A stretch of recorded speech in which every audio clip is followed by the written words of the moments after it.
Hello, everybody. How are we doing? Are we prepared for the first race of the 2024 Formula One season? I'm actually so excited. I've been buzzing all morning for this. I'm ready and raring to go. I need this to be a good race. I feel like there is a lot of chat up and down the Formula One grid that could mean this race goes any which way. That is the main thing about the first race of the season. You just have no idea which way it's really gonna go. Unless you're Max Verstappen. But hello, Rick. Hello, the builder. Hello, Antonio, mate. Antonio back for another season. Hello, Kalash. Sally as well. God, we're getting some real OG names in the chat too. Fishy, how's it going? Ken, how's it going? Rizza, how's it going? Yes, indeed. Let's get ready to rumble. Shall we have a little recap very quickly of the qualifying board from yesterday? So, was it what we expected? Maybe, maybe not. I feel like there are a few names in there that kind of jump out to me in particular, but it could be a very entertaining Grand Prix from this. There's just enough of a mix in there that there's going to be some overtaking, there's going to be some talking points, and as always in Formula One, there's going to be some controversies, isn't there?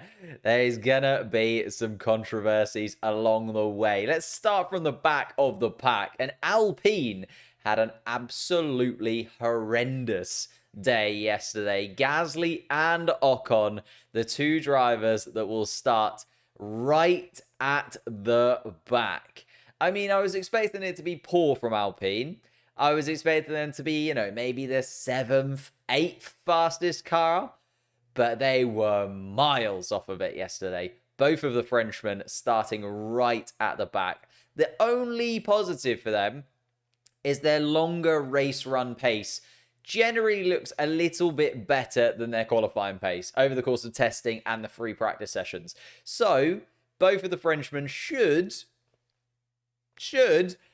start to make a move forward one way or another as the Grand Prix starts to build in. Logan Sargent starts in 18th place. I think that'll be a little bit frustrating for the American. Not going to lie. I think that will be a little bit kind of annoying that he wasn't able to get in front of the two stake cars or even, be in Q2 with his teammate, who we'll get to in a moment. But Logan Sargent has a lot to prove this season. It is still only his second campaign in Formula One, but he has now got 22 Grand Prix behind him. You're moving into this season, 23 Grand Prix is how many he's going to have completed by the end of Bahrain.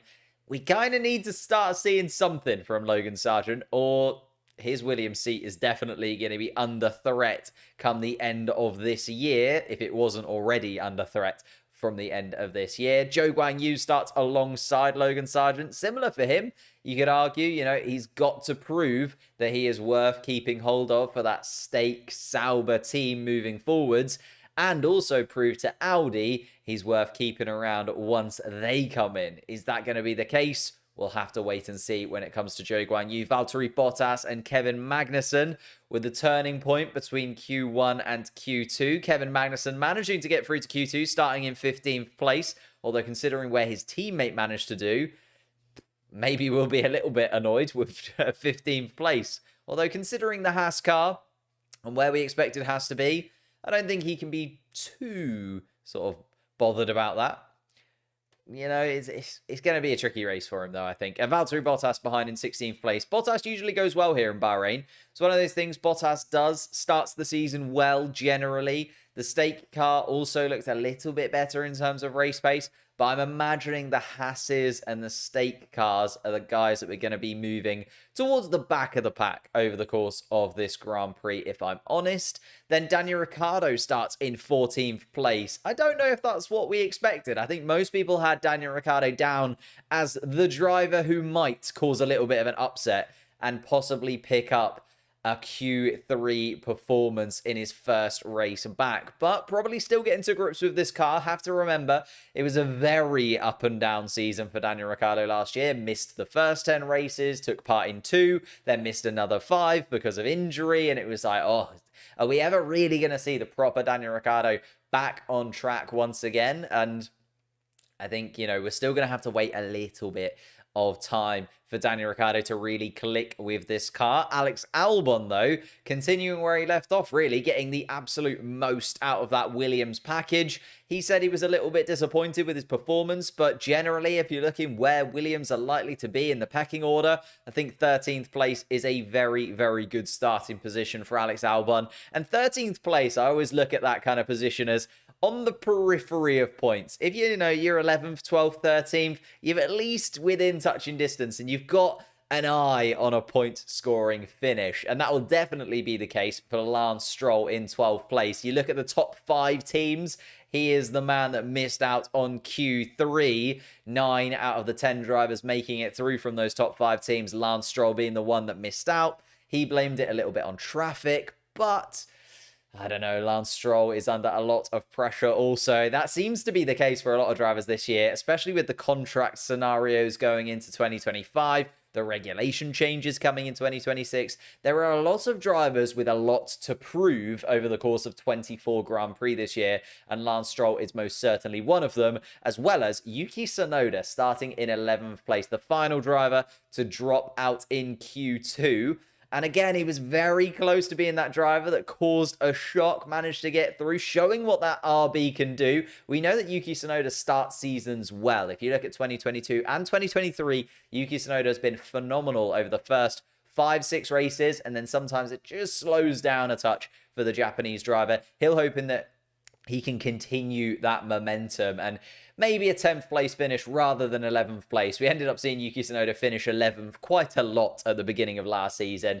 Let's hope he can turn those into 9th or 10th places and pick up some points early in this campaign. But the man we all need to talk about from the back of the pack teams, Nico Hülkenberg, take a bow. 10th place for Nico Hülkenberg yesterday, and it was a phenomenal lap in Q2 from the German driver. Everyone expecting Haas to be right at the back, nowhere near anybody else. And of course, Nico Hülkenberg turns up, delivers, and does what he does best. Puts that car into Q3, starts in 10th place. But I mean, if you look at the names above him, considering he was even amongst that top 10, that is very, very impressive indeed, with Lewis Hamilton actually starting sort of bottom of that pack. You're looking at the Mercedes, the McLarens, the Red Bulls, the Ferraris as the guys expected to win races over the course of this season. And Lewis Hamilton starting at the back of those guys. Maybe just still not quite to grips with this brand new style Mercedes car. Needs a little bit of time to improve and also move forwards in terms of that as well. Oscar Piastri and Lando Norris also start right beside each other in the McLarens. Lando Norris disappointed with his qualifying pace. He did say that he made a little mistake in the first sector that cost him a 10th or 2, and that would have put him right on the front row if he hadn't have made that mistake. So Lando Norris with a lot to prove today in Bahrain, and Oscar Piastri frustrated, but also, it's only his second season in Formula One. Similar thing to what we said about Logan Sargent. He's going to improve over the course of this year. He'll have probably wanted to start it off on a slightly better note, but it's a very solid performance from Oscar Piastri, and he'll be looking to move forwards as well as Lando Norris. Then we kind of move to the third row of the grid, where we've got a ton of Formula One experience. We've got Sergio Perez and Fernando Alonso. Fernando Alonso, who is the only driver on the Formula One grid to have raced in the first ever Bahrain Grand Prix and still be on the Formula One grid. That is how long Fernando Alonso has been running around these streets, and he hasn't slowed down just yet. Managed to qualify in 6th place. Sergio Perez in 5th. Again, I'm going to keep repeating myself. Another driver who is under a lot of pressure to deliver in 2024. Starts from 5th. The Red Bull clearly has the race pace to improve on that. And it's whether Sergio Perez can really get in and amongst those podium positions and see what he can do. Considering last year's qualifying, I think 5th place is a very nice place for Sergio Perez to start. You know, we'd often see Sergio Perez starting in 13th, 14th, 15th and having to really scrap his way up towards the drivers that he should be battling with in George Russell and Carlos Sainz in 3rd and 4th place. 4th place for Carlos Sainz, he seemed pretty happy with that. Generally, we know that Carlos Sainz is a little bit quicker come race day compared to qualifying, but he is still trying to get to grips with this new Ferrari car. There's a lot to learn, and Carlos Sainz still waiting just a little bit until he can really pounce on the top spots. Of course, the only driver outside of a Red Bull to win a Formula One Grand Prix last year, Carlos Sainz. So he'll have an eye on another win for Ferrari before he has to leave the team at the end of the season. George Russell starting in the podium places in 3rd. I think it was a little bit of a surprise even to himself. You know, the Mercedes was not expected to be ridiculously quick in terms of qualifying pace. It was expected to be up there. But you see, Lewis Hamilton, it's very peaky, that Mercedes car for me. It just feels like when you can get it together, it is phenomenally quick. When you can't, it really falls off a cliff. Like even the tiniest little mistake can cause you to lose a lot of time very quickly. But George Russell missed a Saturday doing what he does best and qualifying high up the grid. Thank you, ZSZX.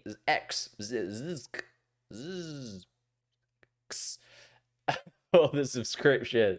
And then finally, our front row of the grid, Max Verstappen and Charles Leclerc in 1st and 2nd place, respectively. Charles Leclerc probably should have been on pole. Not going to lie to you. He set the fastest lap time in qualifying overall. The problem was he set that in Q2, so wasn't there for Q3. He blamed the tyres a touch and just the change in temperature as it was coming towards the end of the qualifying session. Charles Leclerc, you know, he went out on a scrubbed set of soft compound tyres at the beginning of Q3, and he said that he just lost a little bit of feeling with the car. Not a dramatic amount. Obviously, still qualified on the front row, but felt like there was a little bit of pace there for him to get higher up on the timing sheets. But when you're up against Max Verstappen, 3-time world champion, 19 race wins last year, you're up against a pretty tall order. Phenomenal from Max Verstappen once again. Takes pole position. He also acknowledged that Charles Leclerc probably should have snuck in front of him, but he knows starting from 1st place, he's going to try and disappear off into the distance and get himself another victory in the bag, starting with 1 out of a possible 24 available to him. How are we all feeling in the chat then now that we've run down the pecking order? Who have you got your eye on? Hope that Carlos Sainz gets the World Drivers' Championship just to screw over Ferrari. That would be a hell of a story. Would they do a dramatic last-minute switch? Maybe sign Carlos Sainz and cut the contract with Charles Leclerc if that happened. Mr. Ferrari himself. We'd have to wait and see. Can we get 50 likes before the race start? Can we? That is an exceptionally good challenge from Jamie there. We've got about 80 or so viewers in the chat. Pushing that like button would be absolutely phenomenal, not only for me, but for the stream and for everyone involved. Don't have to say, didn't have to say my name. Well, you know, I try. Arguing with my other personality. What Formula One quote? I just moved from F1 Mobile to Real Racing 3. Okay. Landon Donovan? I don't know anyone called Landon, I don't think. Interesting. But we are about 15 minutes away from lights out, the first Grand Prix of the season. No dramatic talking points between qualifying yesterday and the race today. Nothing too dramatic going on. A lot of the teams getting settled into the first race of the season. Obviously, they've tested here over the last couple of weeks as well. So most teams are fairly comfortable with their setup in Bahrain. We shouldn't see anything too unexpected from the teams, even with a few people being out of position in qualifying. I think it is also worth mentioning a few of the new rules for the 2024 season if you're not aware of them. First and foremost, the one that's probably going to make the most difference today is that there is DRS enabled after just one lap of racing now. So it used to be that DRS was enabled after 2 laps. So you had to kind of make sure you were staying within a second of the driver in front of you for those first couple of Grand Prix laps to make sure that you were within touching distance come the DRS detection zone. But that is going to happen after 1 lap now. So the first lap of this Grand Prix, we will not see any DRS. But come the second lap of the Grand Prix, DRS is enabled. And I'm kind of 50-50 on this. I was quite excited about it. I do feel like it's going to add a little new dynamic to the racing, especially at the start of the Grand Prix more than anywhere else in particular. Because we did used to see a lot of drivers kind of eke out a little bit of, it was just over a second over 2 laps. So they're probably not going to be able to do that over 1 lap. And therefore, we're going to see a lot of DRS going into the second lap of the Grand Prix. But also, I don't know, we might see just too many DRS trains because we do need a little bit of separation from the cars. If 19 of the drivers have got DRS going into the second lap of the Grand Prix, only Max Verstappen, say, doesn't have DRS, then it doesn't really give you an advantage because everybody else is also using DRS at that time. So that's going to be an interesting factor. Something to kind of keep an eye out over the whole season is because we now have 24 Grand Prix, we've gone over the threshold where Formula One have now allowed the teams to have 4 power units over the course of the year. So they used to have 3 of the major power unit components that they could use over the course of the 24 Grand Prix season.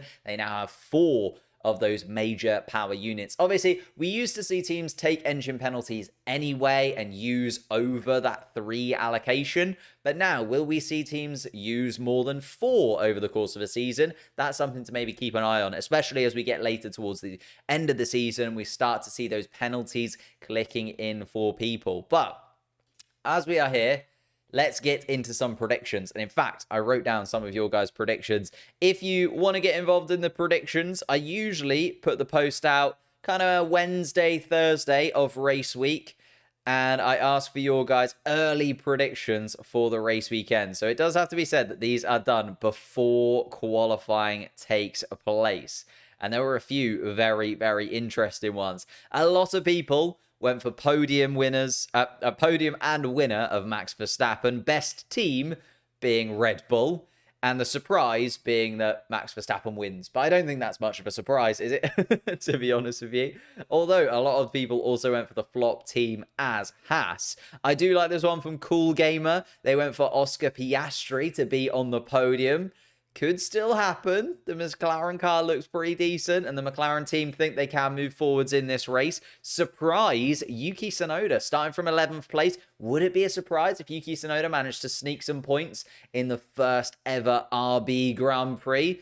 Let's have a little look and see if we can get it there. Jamie got his in early as well. Went for Max Verstappen, Charles Leclerc, and Sergio Perez on the podium. I'm liking that, Jamie. Looking good. At this moment in time, you just need Sergio Perez to shuffle forward a couple of places. Then we've got Yuki Tsunoda being the surprise as well. Best team being Red Bull. A lot of team going for struggle, George Russell, and flop team Haas once again from Jamie there. We've got Ash Steiner, rest in peace, Gunther, as the winner of Max Verstappen. Podium of Lewis Hamilton and Lando Norris. There is Gunther Steiner. Talk of the devil, he turns up. If it isn't everybody's favourite former team principal, and he's here for the beginning of the season. He's here doing media work, I think, for German Formula One coverage. Someone mentioned it yesterday. I can't remember what they said now. Oh, surprise Yuki. Everyone's chucking Yuki in as their surprise performance. Struggle Carlos Sainz.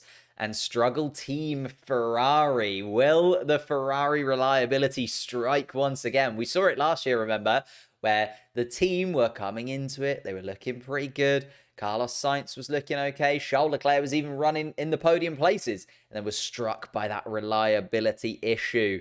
We've got Jeté with Max Verstappen winning, Charles Leclerc on the podium, Lando Norris in third place, and the surprise drive being Daniel Ricciardo. The struggle being Sergio Perez, and they might have called it the flop team being Alpine.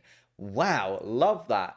Oh, thunder in the chat. Ferrari 1-2 in Italy. McLaren win. Ricciardo top 5 finish. Oof, that would be sensational. Haas top 10 finish. I feel like could even happen today. Nico Hulkenberg up in the top 10. And a Fernando Alonso victory. 33 for Fernando would be... That would just be amazing, wouldn't it? For Fernando Alonso coming towards the end of his career now. Hasn't won in over a decade coming into this season of Formula One. So it would be absolutely wonderful to see Fernando Alonso pick up a victory. Daniel Ricciardo as a surprise. We've got Max Checo and Sainz podium. Goodness me.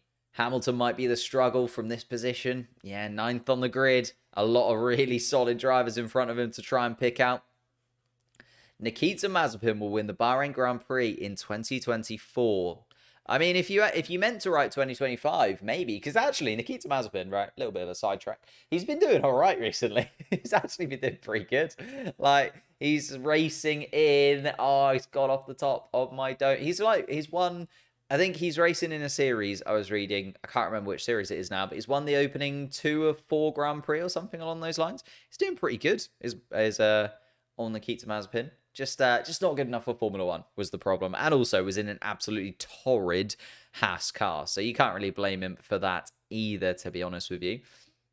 Winner, Max Verstappen, podium, Charles Leclerc, Sergio Perez. Surprise, Fernando Alonso would be interesting. Struggle, Daniel Ricciardo. And the biggest flop being Alpine Renault. A lot of people have gone for similar kinds of predictions. We're generally getting a vibe of Verstappen plus a Ferrari, a Mercedes, or even a McLaren on the podium, with one of the RBs being the surprise driver. Yuki Tsunoda and Daniel Ricciardo mentioned quite a lot, although struggles really has a broad one. There's a lot of people saying Hamilton, there's a lot of people saying Russell, there's a lot of people saying Perez, there's some people saying Sainz. It really is a good mix in terms of who people are expecting to fall down on the expectations coming into this Grand Prix. Of course, round 1 in Bahrain, here it is. We have still 3 DRS zones, but 2 DRS detection zones to talk about.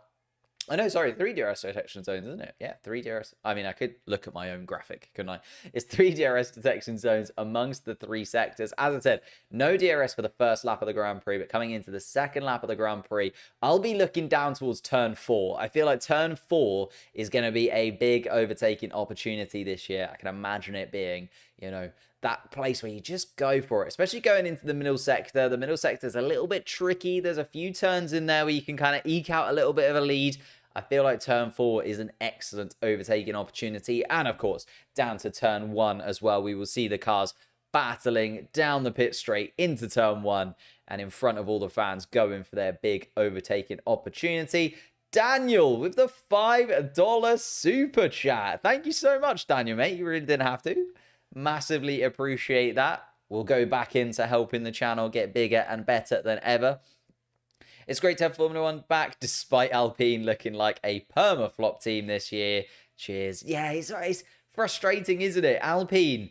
I feel like every year Alpine have so much promise, and then they never quite deliver on it in the way that you would like them to be honest with you. Thank you so much, though. Alpine is so done for. Yeah. Football boys started it first. Football boys started it. Although, actually, if you hear the football, so like for those of you that don't know, I live in Norwich, but the Norwich City Football Stadium is about 20 meters that way. Like I literally live outside of the football stadium. So if you do hear the football, because Norwich are playing right now, I've closed the window. So hopefully should block out a little bit of the noise. But if you hear Norwich score, you might hear rapturous applause and some jeering and cheering. And I promise, it's not me, unless Lando Norris takes the lead of this Grand Prix. It is the football that is over the road from me. G'day from Australia. Wow. What time are you up for the Grand Prix today if you're in Australia? It must be a late one, right? Because it's sort of afternoon, evening in Bahrain. It's going to have to be a late night get up for the Australian fans. Respect that massively from you. Final time then. About 4 minutes away. We're going to see the cars getting underway for the first time in 2024. Formation lap incoming.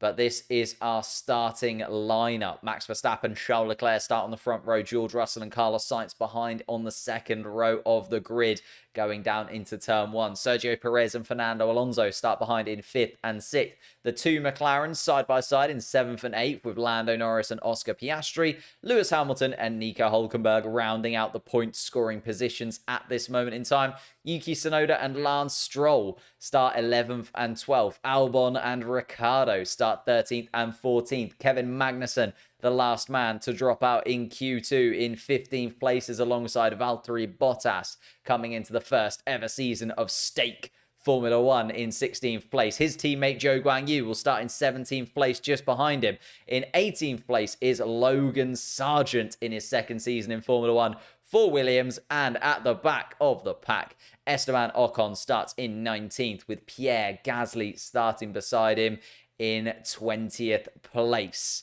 This is going to be very exciting. Get yourself sorted, grab a drink, get locked in, and let's have the best person win overall. 1:30 a.m. here. Woo! Kelly, that is commitment. Lovely to see you back though, Kelly. Watching on ESPN. Japan. God, we are all over the place. Hello from the USA as well. Lovely to see you all, meet you all.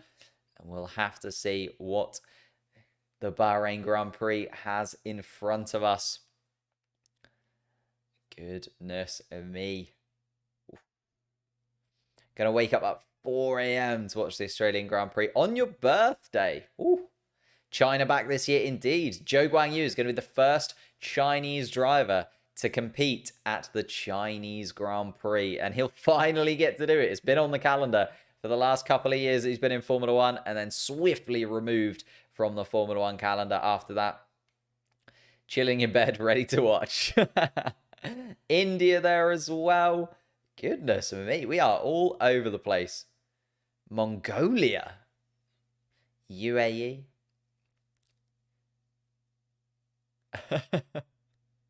Italy as well.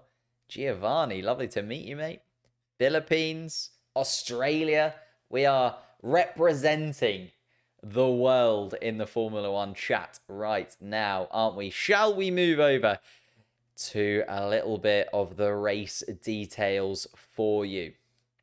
So we'll have a little look at the statistics as they come through. We can actually hear from some of the drivers as they're going out towards their first formation lap of the year.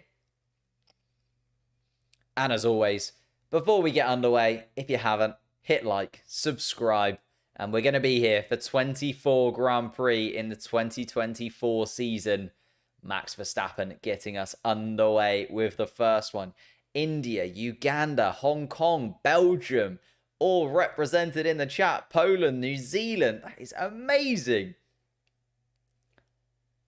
45 seconds is George Russell. That's 30 seconds for Logan Sargent. The radio messages coming in and making sure everyone is prepared. Focus on the lights. 20 seconds for Carlos Sainz. 20 is the call for Logan Sargent. 15 seconds going, and the formation lap is going to get underway here.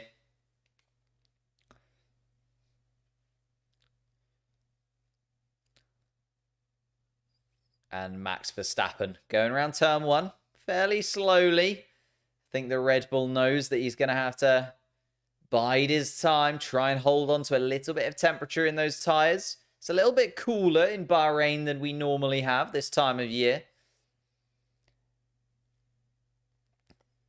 But the preparations are starting And almost everyone is underway. Just Esteban Ocon and Gasly still yet to move off the mark. And there they are, getting away.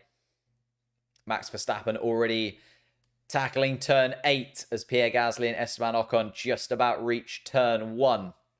So that gives you an idea of how long the Red Bull is going to be stationary for at the start of this Grand Prix, waiting for the rest of the field to catch up. Love from India as well. Love the YouTube shorts. Thank you so much. Fiji as well in the chat. Let's go indeed. The tension builds. Weaving around the track. George Russell there starting in 3rd place with a Ferrari in his sights. Would love to move up a position going down into turn 1 and show that Mercedes are well and truly back amongst the fight for the podium places this year. It was a tough year for them in 2023. George Russell, of course, a lot of pressure on him to deliver now that Lewis Hamilton is leaving for Ferrari at the end of the season. Is he going to be the next king of Mercedes, or are Mercedes going to have to look elsewhere for their future World Championship winners? Max Verstappen then making his way round the final corner. Goes past the DRS detection zone and the entrance to the pit lane.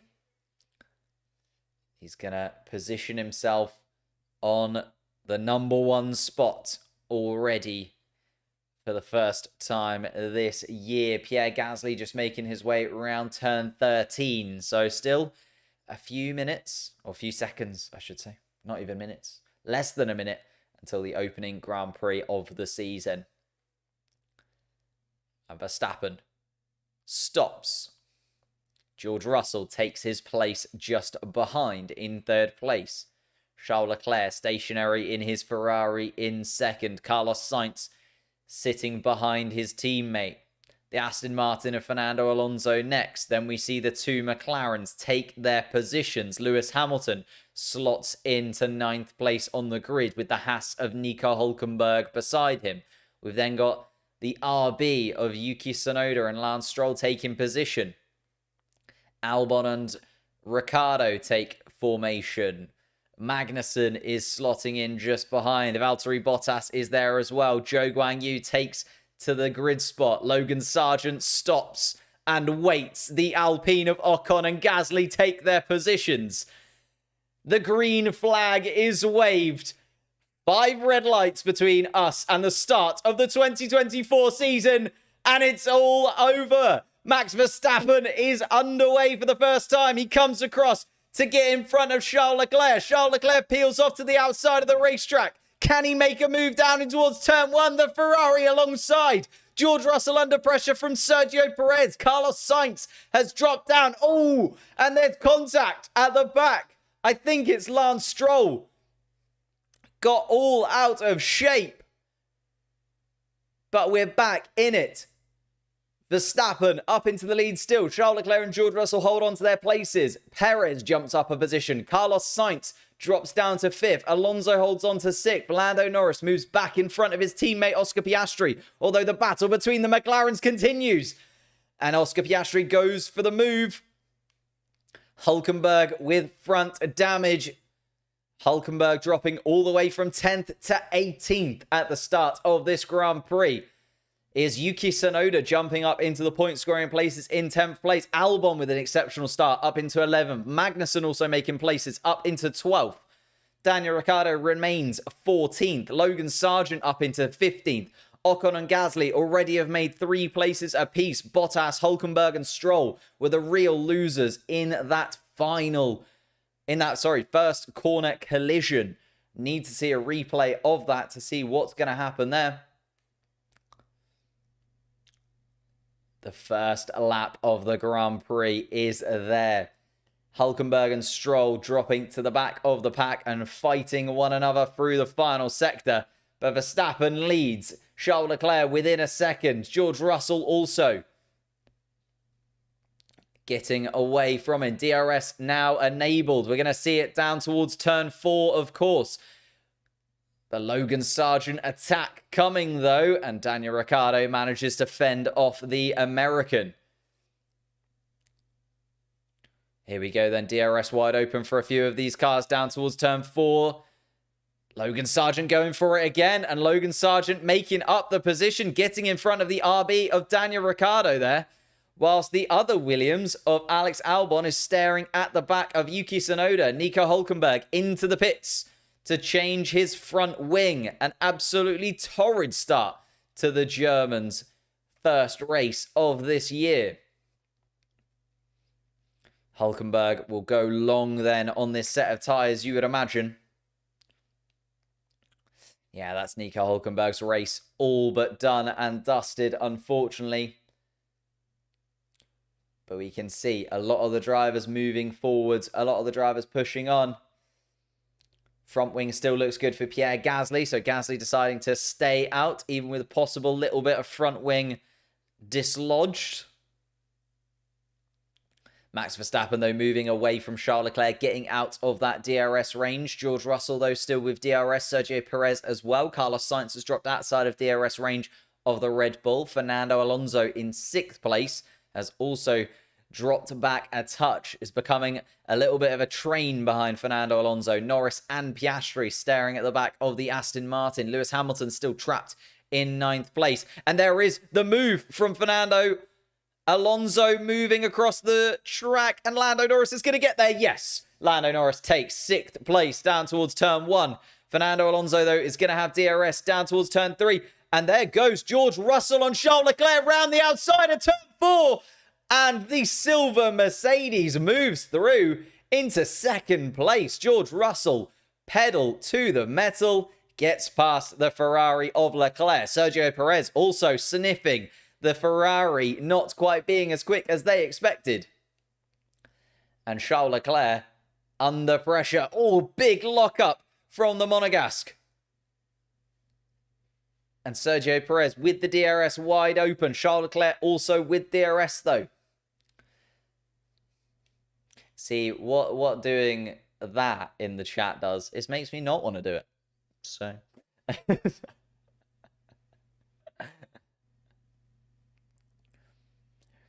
Sergio Perez within 0.5 of a second of Charles Leclerc. Carlos Sainz is falling away from this pack of 4 at the front.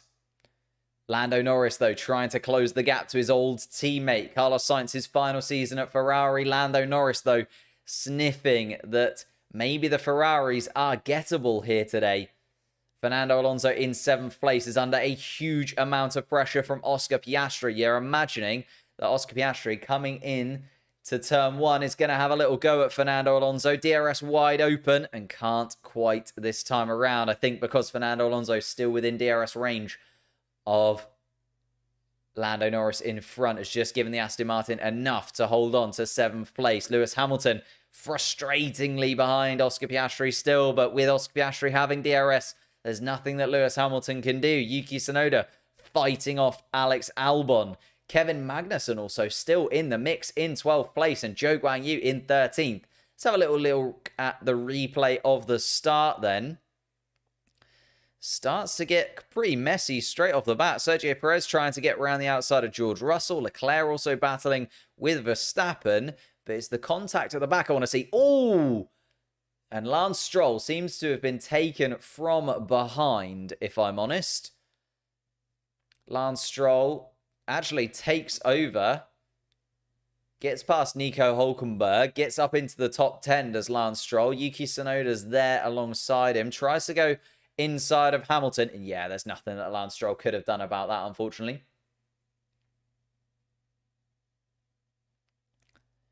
Nico Hülkenberg loses his front wing then.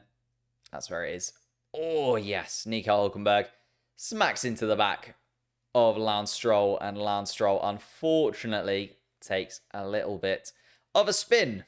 Valtteri Bottas, though, really solid start from Valtteri Bottas, but then is behind the Haas of Nico Hülkenberg, and I imagine with Nico Hülkenberg making contact with Stroll... Oh, no!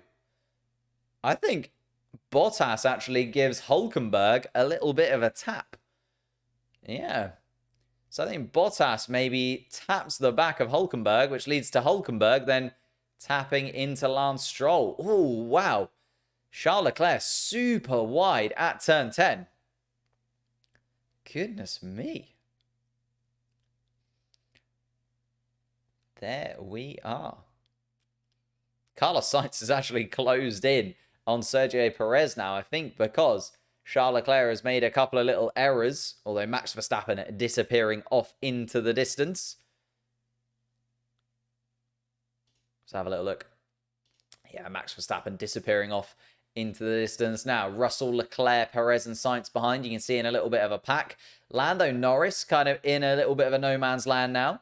Oscar Piastri's managed to get in front of Fernando Alonso. Alonso really struggling in the Aston Martin. Hamilton is next up in that queue of cars. Can Hamilton make the move on Alonso as well and get the top 8 looking like Ferraris, Red Bulls, Mercedes and McLarens? Put 20k on Perez. You'd need Verstappen to have a pretty torrid time, I think.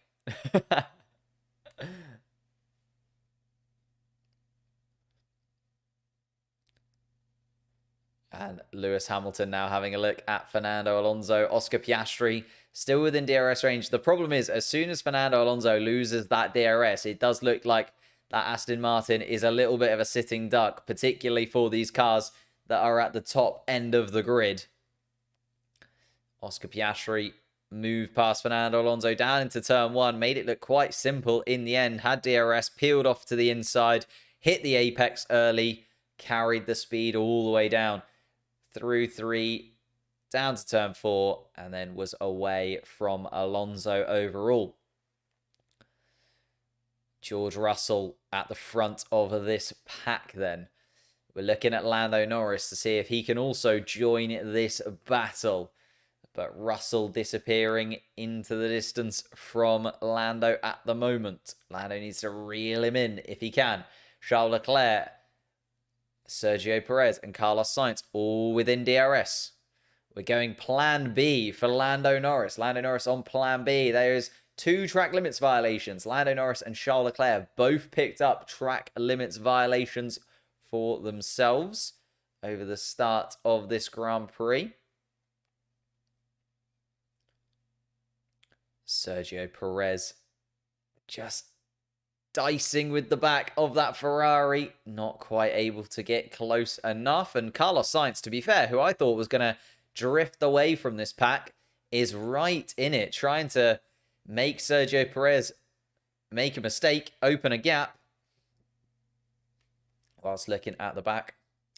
Hulk just waving for the fans at this point. I don't know. It's on the hard compound tyre. Doesn't have to stop again. If there is like a safety car or... Actually, no, he's dropped miles off the back of the pack, isn't he?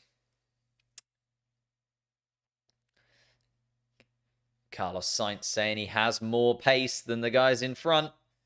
Problem is, Charles Leclerc is not the next driver up the road. If he was, maybe Charles Leclerc would let Carlos Sainz pass. But Sergio Perez sits between the Scuderia. And Sergio Perez is going to go for it then. Down to turn 10. We've seen Charles Leclerc make a couple of mistakes at turn 10 to turn 11. And Sergio Perez moves up into the podium places. It's Verstappen, Russell and Perez, our top 3, with Charles Leclerc behind in 4th place. Carlos Sainz in 5th. And Leclerc is going to have to debate now. Carlos Sainz undoubtedly is going to be on the radio, calling for that position. But is Carlos Sainz really that much quicker than Leclerc that Ferrari can gamble on swapping the drivers around? DRS open for Carlos Sainz. Is he going to be able to get past his teammate without team orders? Let's have to see. Sergio Perez, though, having to defend from Charles Leclerc. And Carlos Sainz just waiting for a possible error from his teammate. Doesn't come this time around, though. Sergio Perez, no DRS, actually, for the Mexican. He's dropped outside of that second range of George Russell. So Charles Leclerc really pushing behind him. I think they should retire the car before this gets embarrassing. I think it's still a good learning curve for the Haas team. You know, laps mean a lot at the beginning of the season. So it's almost like a second test for Nico Hülkenberg at this point now, isn't it? Lance Stroll will also be incredibly frustrated. Looked like he might have jumped up into the point scoring places, but unfortunately has dropped back down to 18th place. Ocon and Gasly making up positions. And looking at the back of Daniel Ricciardo, they're not too far off the back of the pack there. Kevin Magnussen has become a little bit of a cork in the bottle. If you look, Kevin Magnussen in 12th place, Zhou Guanyu, Sargent, Ricciardo, Ocon, Gasly, Stroll, all within DRS of one another, behind the Haas of Kevin Magnussen. And you can imagine, as soon as the tyres start to go off on that Haas car, it's going to start to look a little bit of a bloodbath if you're a Haas fan, unfortunately. Verstappen and Hülkenberg are on another planet. I'm just wondering how long it'll be until Verstappen gets the overtake on Nico Hülkenberg, if I'm honest. You know, he is already 54 seconds behind the leader. Yeah, 54 seconds behind the leader. Ooh. Charles Leclerc with a lockup. Carlos Sainz looking to see if he can get past, but Charles Leclerc still within DRS range of Sergio Perez. Means that the Ferraris stay where they are in 4th and 5th place for Carlos Sainz, in behind his teammate. Lando Norris still 2.7 seconds off Sainz. Ooh. And a big lockup from Carlos Sainz there as well. The Ferrari struggling with grip, it does feel. Just really not getting into the rhythm of things. A few lockups from both drivers now. Fastest lap currently is with Max Verstappen at this point. As you can quite rightfully imagine, he is flying along at the front of this pack. 7 seconds his lead over the course of just 9 laps so far. So Max Verstappen pushing for the victory quite nicely. Yuki Tsunoda, though, is the man that is in the point scoring places from those back of the pack teams. RB representing. And all of you guys that questioned me putting Yuki Tsunoda in my fantasy team, I will take your apologies now. Still a long way to go, though. Lap 10 of the Grand Prix gets underway as Max Verstappen crosses the start-finish line. Sergio Perez is going to be under pressure from Leclerc once again, although Carlos Sainz closing in on his teammate. Here's Lewis Hamilton then on Fernando Alonso.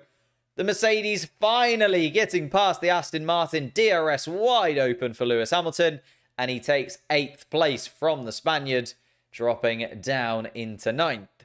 And Yuki Tsunoda will be having a little look at one of his heroes in Fernando Alonso and thinking he could get near there. Oof. As a Ferrari and Red Bull fan, I want to die and be happy. I don't know if you can... Oh! Logan Sargent has come to a stop. And I think it's going to be the first retiree. He's come to a stop just outside of turn 4. Yellow flags waving. He's actually rolling backwards. And I don't think he can get the car moving. James Vowles looks on.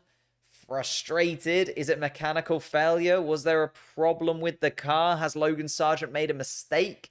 We haven't really been able to see what's happening as of yet. Just yellow flags down towards turn 4. So no overtaking in that DRS zone at this moment in time. Oh, and he's got the car going again. So Logan Sargent, was it a mechanical failure? What's going on? Clear behind, can rejoin. Feedback on the tyres, please, is what they're looking. Oh my goodness me! We've got Carlos Sainz alongside Charles Leclerc. And Charles Leclerc's going to get pinned to the edge of the track. And Carlos Sainz is going to get inside. And Carlos Sainz moves up into 4th place in this race. It is all going wrong for Charles Leclerc as he is dropping backwards from 2nd all the way down to 5th in the opening 11 Grand Prix laps. Wow.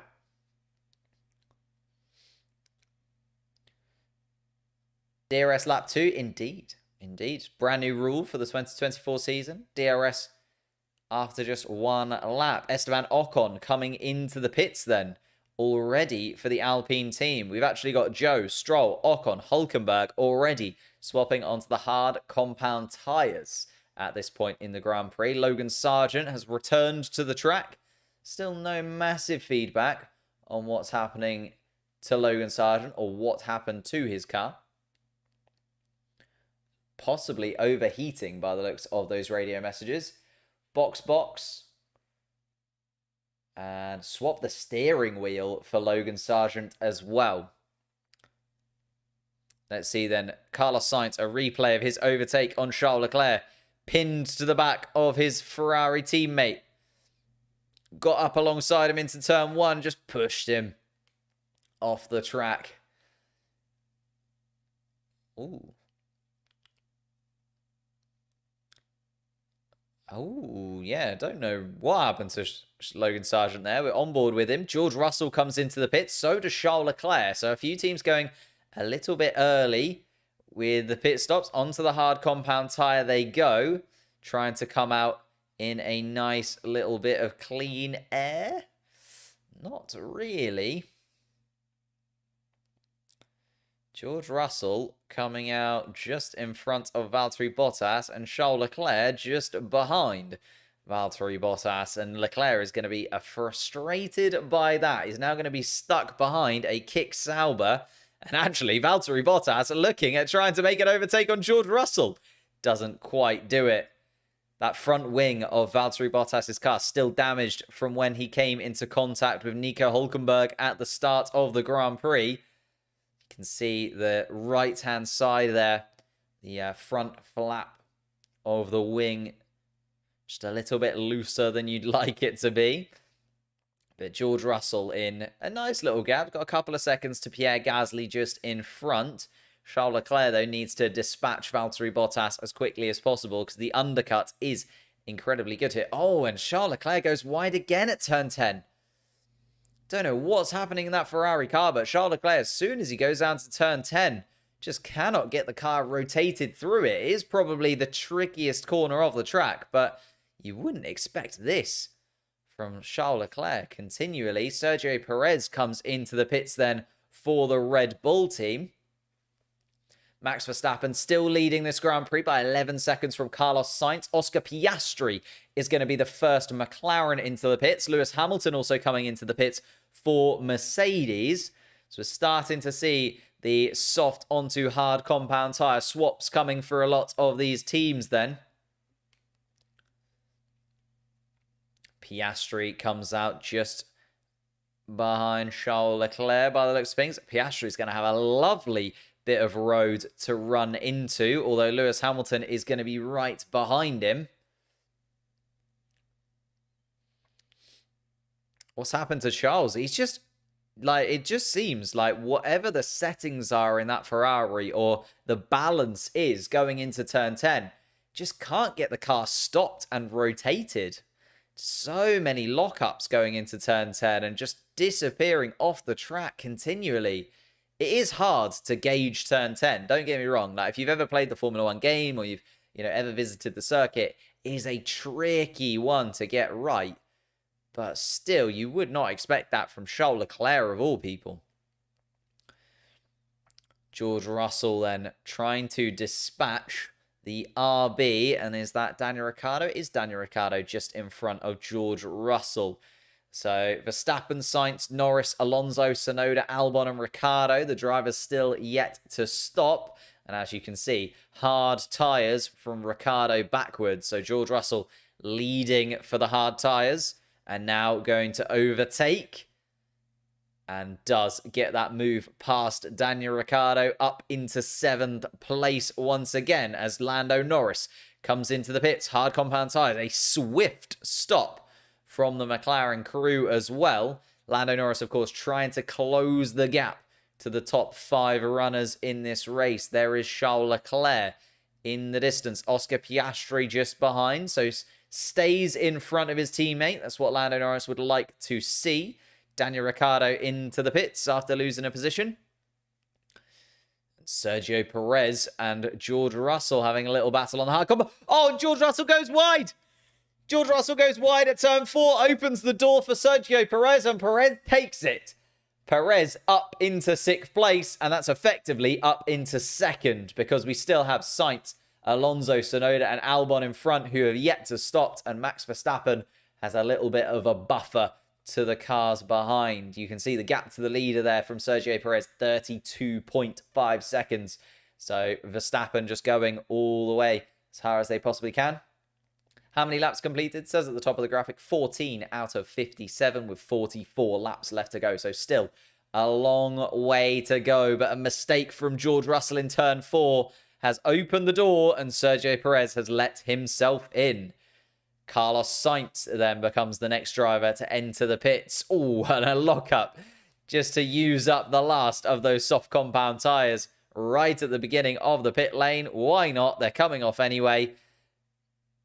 And the pit stop it's not terrible from Carlos Sainz. Not the quickest you'll see in your life. But where is Carlos Sainz going to come out then? The undercut is pretty strong here. Generally speaking, Yuki Tsunoda joins the pits just behind. And there's George Russell and Charles Leclerc through. So Carlos Sainz finds himself behind his teammate once again. So he's done so well to get in front of Charles Leclerc, made that move stick, and now he finds himself behind him once again. But Charles Leclerc still struggling with the car, locking the car constantly through that sort of middle sector. As I say, down towards turn 10 in particular, Charles Leclerc really struggling with this Ferrari. And unfortunately, yeah, Carlos Sainz fans, not quite there. So close to 100 likes. Thank you, Jamie. Yeah, keep pushing for the likes. Thank you, everybody who is watching. If you're here for the first time, leave a like, subscribe, all of that good stuff. And we are here every single race weekend for every single qualifying, sprint race, and of course, the Grand Prix themselves, where it really matters on a Sunday. Wink, some Saturdays. Max Verstappen leads then on the soft compound tyre. Fernando Alonso and Alex Albon are the two drivers still yet to stop. Sergio Perez then, the leading hard compound tyre runner. And then from there, it's kind of a good image of where we're at in this race. Perez leads from Russell. We've then also got Leclerc and Sainz behind in that order once again. Unfortunately for Carlos Sainz, the undercut too strong. Lando Norris, though, 5 seconds off the back of Carlos Sainz. So a big gap for the McLaren driver to get back. Oscar Piastri and Lewis Hamilton were in a lovely bit of clean air, but they haven't really been able to make too much of it happen. Lewis Hamilton is then just behind as Alonso and Albon do pit. So they're going to drop back to where they should be. Alonso is probably going to take 9th place. Zhou Guan Yu. Wow. It's up into 9th place.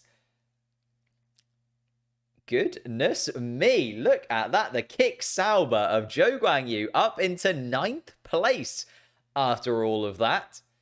Phenomenally done with Zhou Guan Yu. Obviously, on the tyres a little bit longer. You can see 6 laps already on the hard compound tyre for Zhou Guan Yu to Fernando Alonso's 0. So, Zhou Guan Yu is the man looking to break into the points and break the kind of top 5 teams. Alonso and Stroll just behind in the Aston Martins. We'll be hoping that they can get back 9th from Zhou and finish with both their cars in the points. Yuki Tsunoda will also be a little bit frustrated to be back in 12th place. Kevin Magnussen still running that train in 13th. Esteban Ocon behind in the Alpine in 14th. Then it's Albon, Ricciardo, Hülkenberg, Bottas, Gasly, and Sargent at the back of the pack. Didn't really get a full idea of what happened to Logan Sargent. Looked like a temperature issue by the sounds of things because they came in to cool the car down.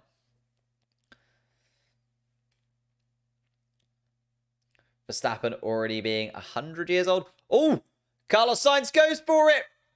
The second time down towards turn 1 and Carlos Sainz up into 4th place. He really does have the speed in the Ferrari this weekend.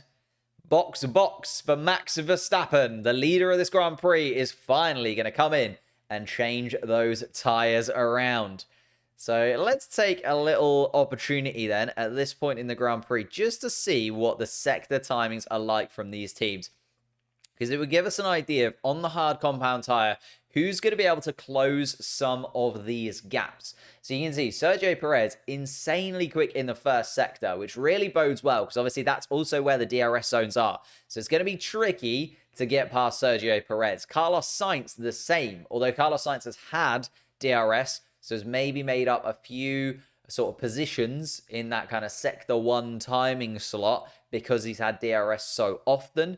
George Russell in 3rd place, also running. Carlos Sainz, though, a little bit quicker in that first sector. So maybe the Ferrari of Carlos Sainz now has the Mercedes of George Russell in his sights. Is it going to be the Ferrari of Carlos Sainz that gets onto the podium? I feel like there's a battle incoming there. Russell versus Sainz is going to continue to develop over the second half of this Grand Prix. Charles Leclerc on the radio, not happy with the balance still. And he's just saying that he can't really fight. And there is the battle between Sainz and Russell I was mentioning. It's going to happen a little bit earlier than I thought. Carlos Sainz going for it already down towards turn 1. Let's follow this as they go up the hill towards turn 4. DRS open for the Ferrari once again.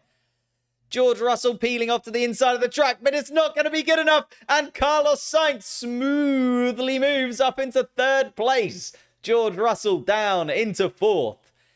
And the operation is complete. Carlos Sainz up into the podium places in his final season at Ferrari. Lando Norris and Oscar Piastri, similar times. You can see Sector 1, Sector 2, Sector 3. They're very close to one another. Again, Oscar Piastri with DRS, a little bit of a boost in terms of those sector times. Kevin Magnussen, though, has just slotted in an insane Sector 1 time. Has he got DRS right now? He has indeed, behind Lance Stroll. Let's see where some of those other battles are going to be. Fernando Alonso's managed to get in front of Zhou Guanyu. Yuki Tsunoda's managed to get in front of Lance Stroll as well. And it looks like Yuki Tsunoda could be the man to get the final points scoring place. Where's Yuki Tsunoda's pace? First sector's pretty poor. I don't know. Yuki Tsunoda's under a little bit of pressure here. Zhou Guanyu is a little bit quicker, but again, has kind of been on those tyres a little bit longer. So maybe we'll be able to close the gap just a little bit in terms of those sector times. That's how it's kind of going to evolve over the course of this Grand Prix. And Charles Leclerc locking up again. Oh no, it's a replay. He's on the soft compound tyres in that replay. Why show a replay of that? I thought he'd locked up again, but it's the one from ages ago. He's on soft compound tyres. Carlos Sainz sets the fastest lap of the Grand Prix. And he's only 2.5 seconds off Sergio Perez here. Couple of laps cleaner tyres as well. Could still happen. Open the track. Look, I do what I want, mate. If you want a track map so much, just download Multiviewer and open it up.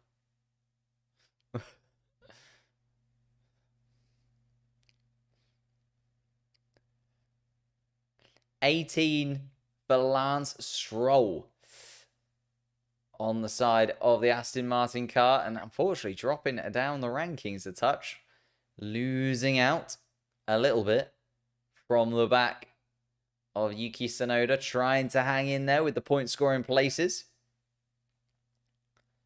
Nando going to finish top 5. Not sure where you're getting that from. Currently in 9th place. 6.2 seconds off the back of Lewis Hamilton, let alone 5th place in Charles Leclerc. Max Verstappen having a pretty chill race at the front, to be honest with you. Fastest lap now set from Max Verstappen, a 1:35.2, the freshest hard compound tyres of everybody out there, and is looking to disappear off into the distance at this point. Verstappen taking his first Grand Prix victory of a possible 24 ahead of him in this season. But behind that, it is all a go. Carlos Sainz has come alive in the Ferrari in terms of its racing spec. Here's a replay of Daniel Ricciardo. What's gone on for the Australian? All out of shape. Down towards turn 10. Loses The front end just can't get the rotation through in the RB car. Ends up going off the track just a touch.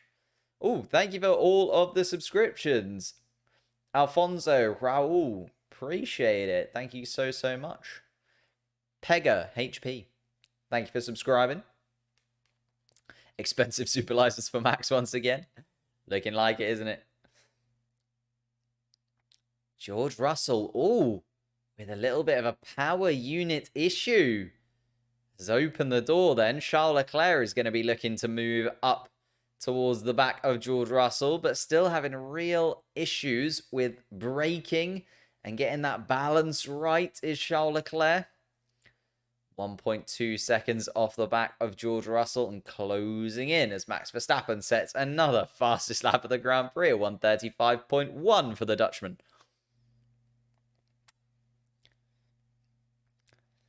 Here we go, George Russell just trying to eke away from Charles Leclerc, but apparently a little issue with the power unit in George Russell's car could just make this a bit more of a fight than the Briton was hoping for. What happened to Leclerc? Just really struggling on his tyres, to be honest. Or not with the tyres necessarily, but with the balance of the Ferrari car. Just cannot seem to get the front end to actually stick to the track. It's really struggling. We've seen him lock up a good few times, struggle with rotation through a few of the corners a few times as well. Can Hamilton recover? Let's have a little look at Hamilton's pace at this moment in time. 3.3 seconds off the back of Piastri. Let's have a look at his pace. It's not going to be easy. Gonna be honest, it's not going to be easy. He's probably going to close the gap to Piastri. But whether he's going to be able to overtake is going to be another challenge in and of itself. Daniel Ricciardo now fighting with Esteban Ocon. Oh, and Daniel Ricciardo actually getting an overtake on the Alpine. That's why it's a replay. And down towards turn 4. Gets the DRS wide open. And a nice little move from the RB. Up into 15th place. Still points on the cards if something goes wrong for those guys towards the front of the pack.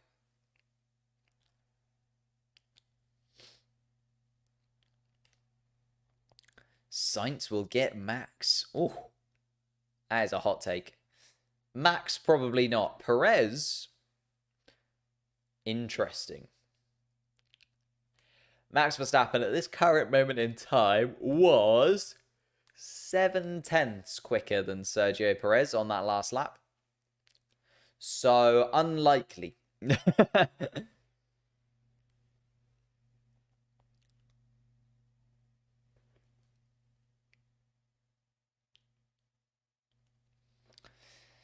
Battle for 10th place. Yuki Tsunoda closing in on Zhou Guanyu.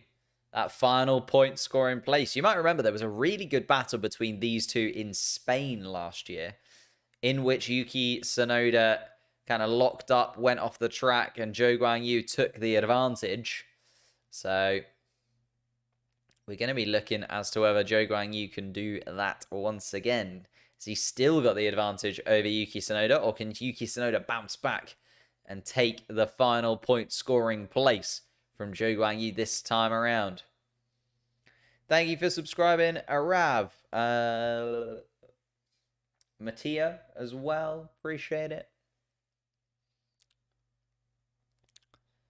Oh, Sergio Perez's radio having some issues. He can't actually hear what's going on the radio. He can't hear his race engineer. So Simon Bird is just going to have to scream down the radio at him to make sure he knows what's happening. Swapping out the radio.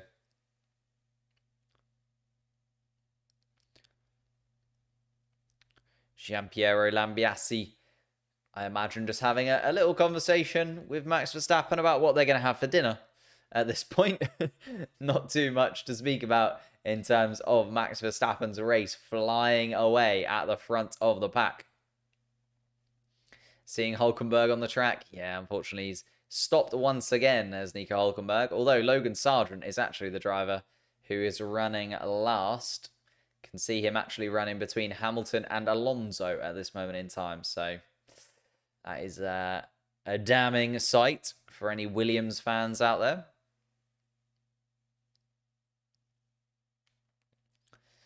Already a lap down, Logan Sargent, by the way. Nico Hülkenberg at least on the correct lap of the Grand Prix. Vamos Galos, indeed.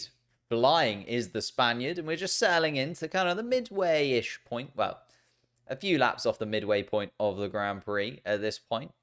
And it's just settling in a touch. We're seeing a lot of drivers picking their preference in terms of the balance, holding on to these tyres for a moment. And it looks like it's just going to calm down a touch. But there's always calm before the storm. And we could see a massively dramatic end to this Bahrain Grand Prix as these hard compound tyres start to go off a touch. Also, no reliability issues as of yet. I think that's been the main thing I've been very, very surprised about this season so far. You know, you look at testing, you look at the first 3 practice sessions, you're expecting at least somebody to have a problem. But no, everybody looking pretty safe indeed. Oh, wow. Thank you so much for the super chat. Swayam Patel. Swayam Patel. Thank you so much for the super chat, mate. Really, really appreciate. And it will go back into the streams, making sure the channel is as good as possible.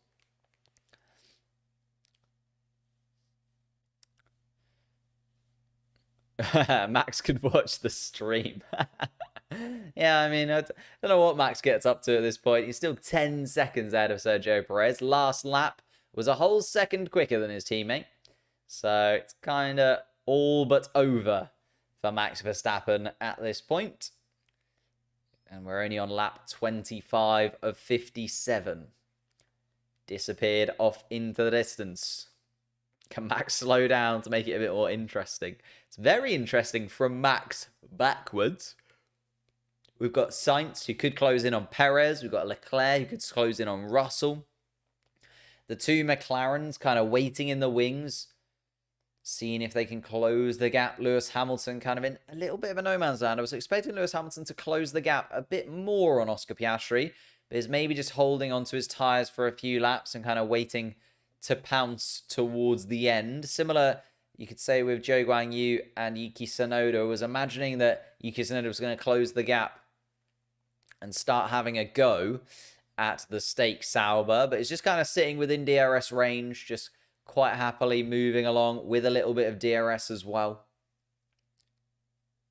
Lance Stroll in 12th, Kevin Magnussen 13th, actually doing really well in the Haas. Was expecting that to fall backwards quite a lot quicker than it has. Alex Albon 14th, Daniel Ricciardo 15th, Hamilton on the radio. Oh, Lewis Hamilton's seat is broken. Now, that can go one of 2 ways. If his seat is fully broken and he's moving around the cockpit, that is going to be a stop for Lewis Hamilton because that is going to be unsafe. But hopefully it's just a small break and something that the team will be able to deal with throughout. As long as it's not unsafe to drive, Lewis Hamilton will be able to continue. Ariosto, thank you for the membership for 4 months.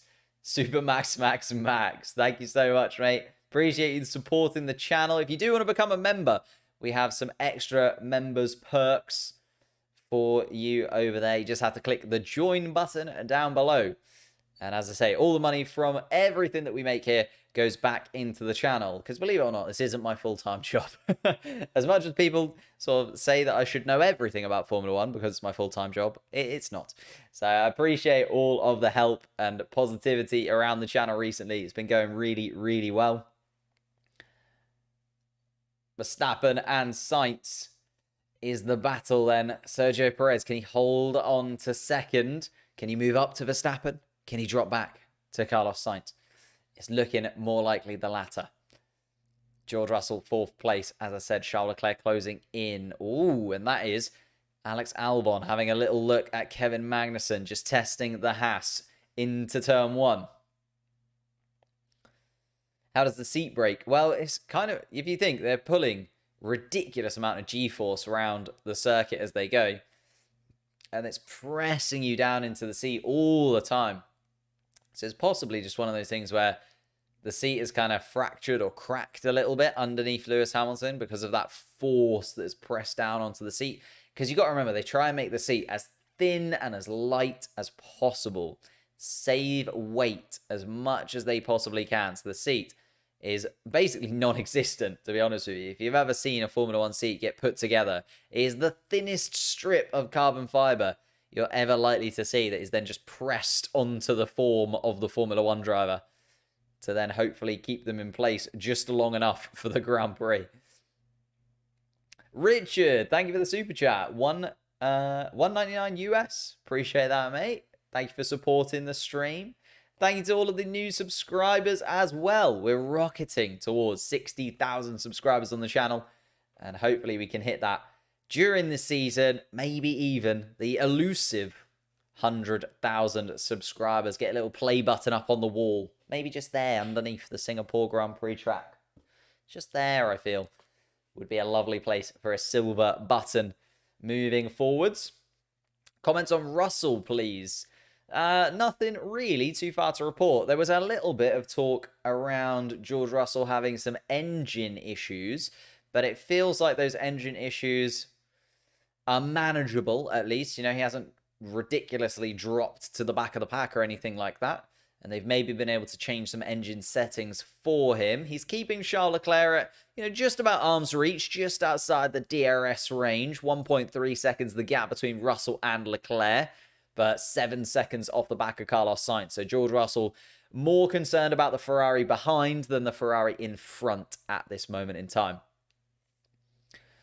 Are the seats custom to the driver? Yeah, they are really flimsy. They literally, sit the driver in the car inside of a foam mold, and they get an impression, almost like, when you lie on a memory foam mattress and you get a perfect silhouette of yourself. It's very similar to that. They sit in the car, they get this perfect impression in foam of the Formula 1 driver, and then they just lay over the tiniest little bit of carbon fiber.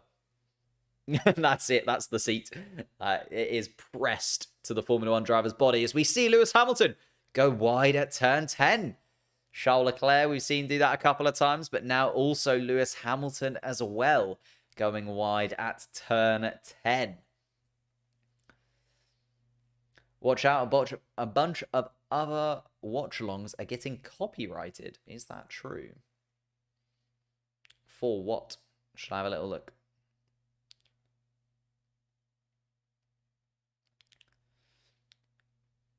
Can the seat braking be a video idea? Possibly. More of a short, that I feel. There's not too much to it at this moment in time.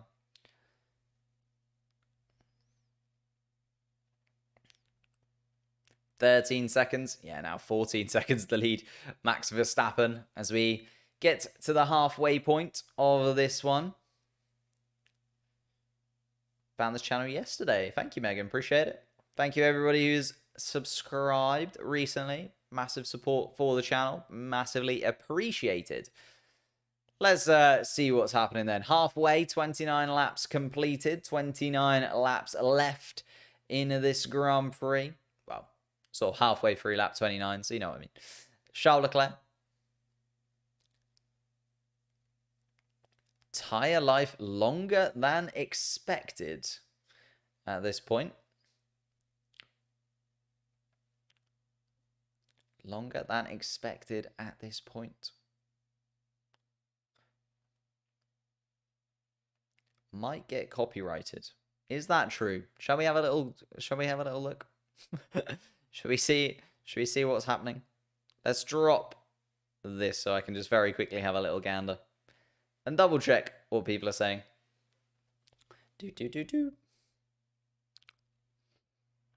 As I say, halfway through this Grand Prix, starting to see what's going to play out. We've seen Zhou Guanyu come into the pits once again. Did pit quite early, the Zhou Guanyu, but pitting early again. 19 laps completed on that hard set of tyres.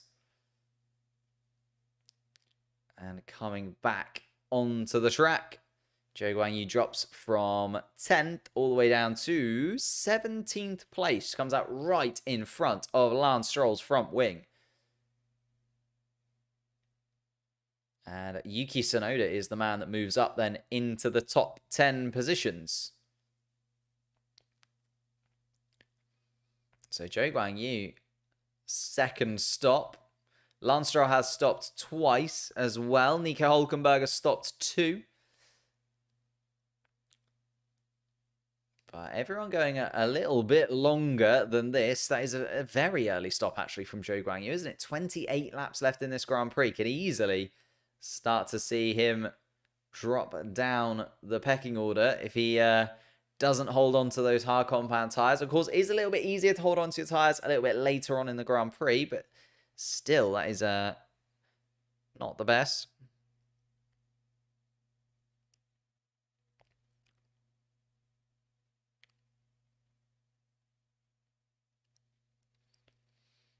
Oh, there's still watch-alongs with hundreds of thousands of views that are not getting taken down. So it would probably fine. Probably fine. It's always a bit weird with this. Like the rules and regulations about what you can show and what you can't show on live streams does change quite a lot. And it changes like week to week as well. So we'll keep an eye on it. But we'll have to wait and see what goes down. What's going wrong with Sargent? Had a really big lockup into turn 4. Went off. Then it felt like the car maybe stalled because he was just kind of stuck on the edge of turn 4 for a good while earlier on in the Grand Prix. And then because he was stuck, just kind of lost a lot of time in that one. Lewis' seat is broken. That is very true. Mercedes having a brake problem as well. My goodness me. George Russell's already got an issue with his power unit, let alone a brakes issue as well. Ooh, Lando Norris being given the yes, go for it. So let's see if Lando Norris's pace changes. Still 2 seconds or so behind Charles Leclerc in 6th place.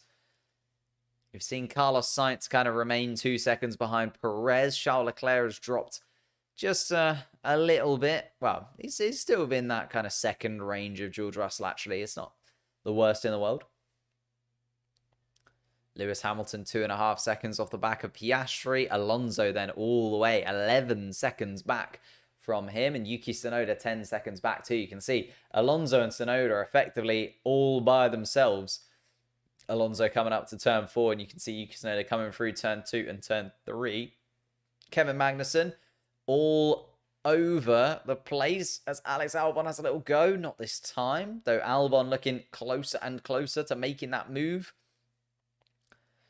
Zhou Guanyu making up positions. Lance Stroll too, as Esteban Ocon and Valtteri Bottas come into the pits to change their hard compound tyres.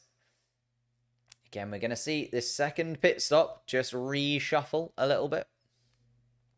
What's the blue flag? That is to let you know that a faster car is behind. So effectively, like Max Verstappen, when he catches up to, well, Esteban Ocon, I imagine you've just seen, when he overtakes a back marker, that back marker gets a blue flag to basically say you need to let them through. Oh! Valtteri Bottas with a slow stop, a really slow stop from Valtteri Bottas. The front left tyre, it looks like they're missing the wheel nut or something. What's happened to Valtteri Bottas there? He's been in the pits for a decade.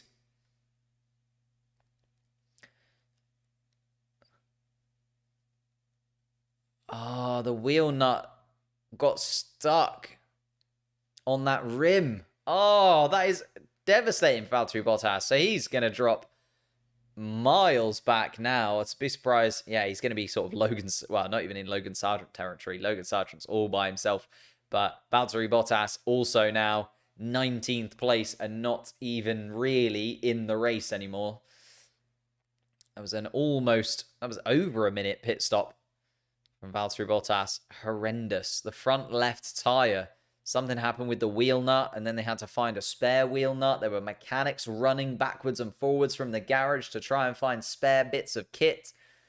And Valtteri Bottas will be livid with the team there. A 52-second stop for Valtteri Bottas. Let's just see then. It's just the wheel nut. So they get the left front tyre actually onto the car.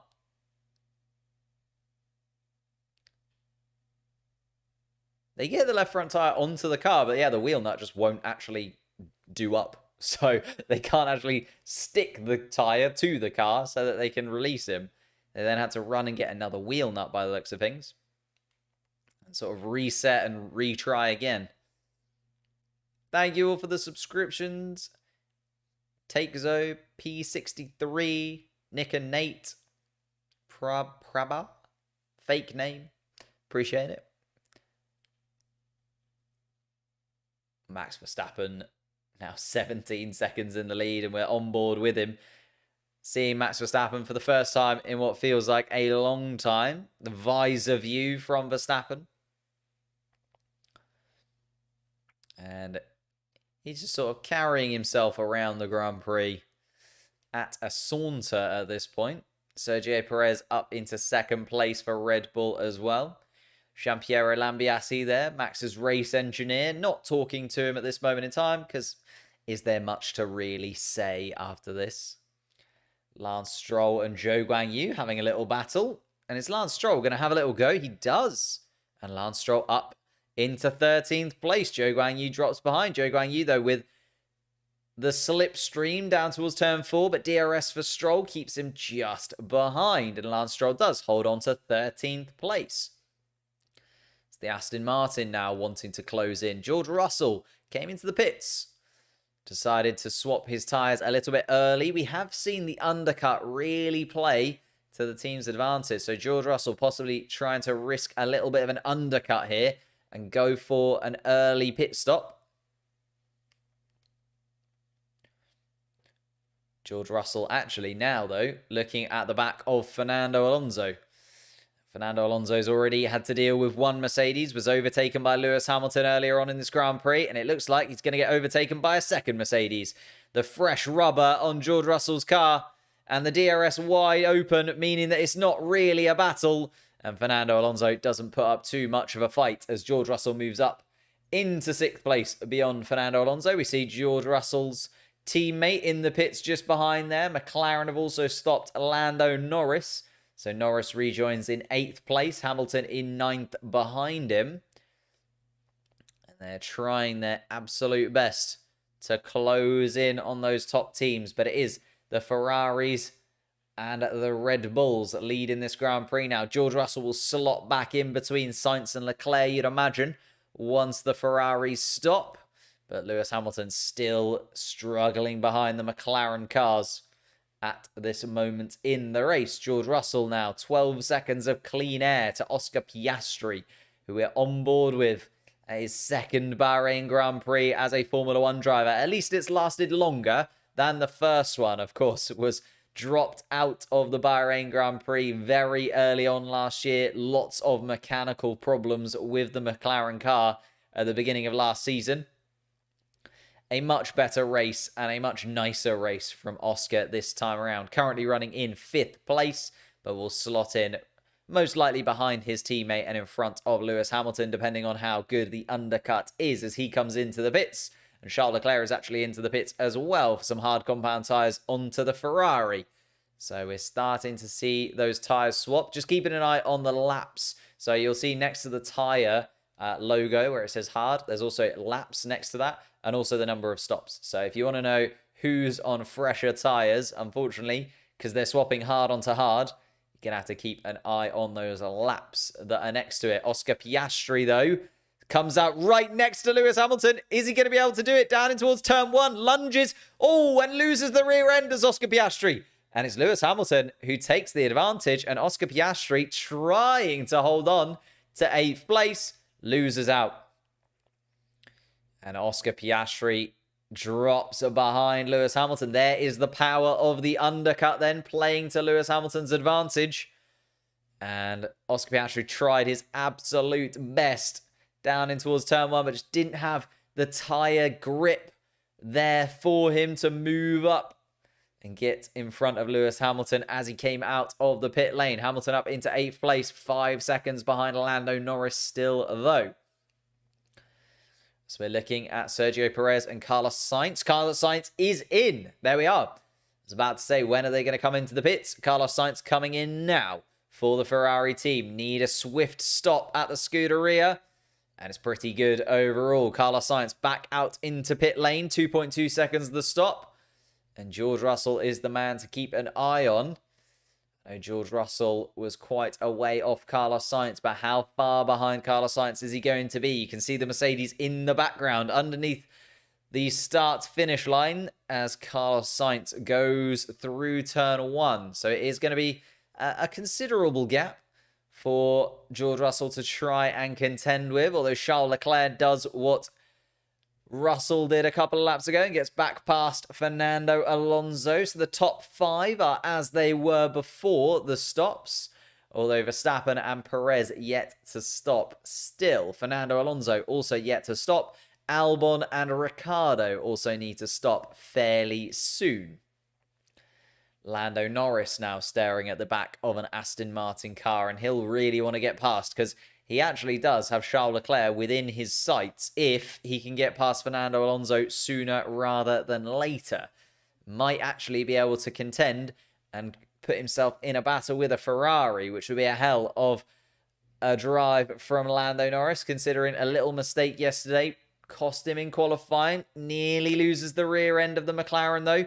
DRS wide open down towards turn 11. Is he going to have a little go? Yes, he does. And the Briton up into 6th place. Fernando Alonso down into 7th as we see Sergio Perez come into the pits then to cover off Carlos Sainz. Carlos Sainz, though, will be, I think, just a bit too far beyond to get in front of Sergio Perez from the pit stops. But will we see a battle between the two of them as we go towards the end of this Grand Prix? There is Carlos Sainz.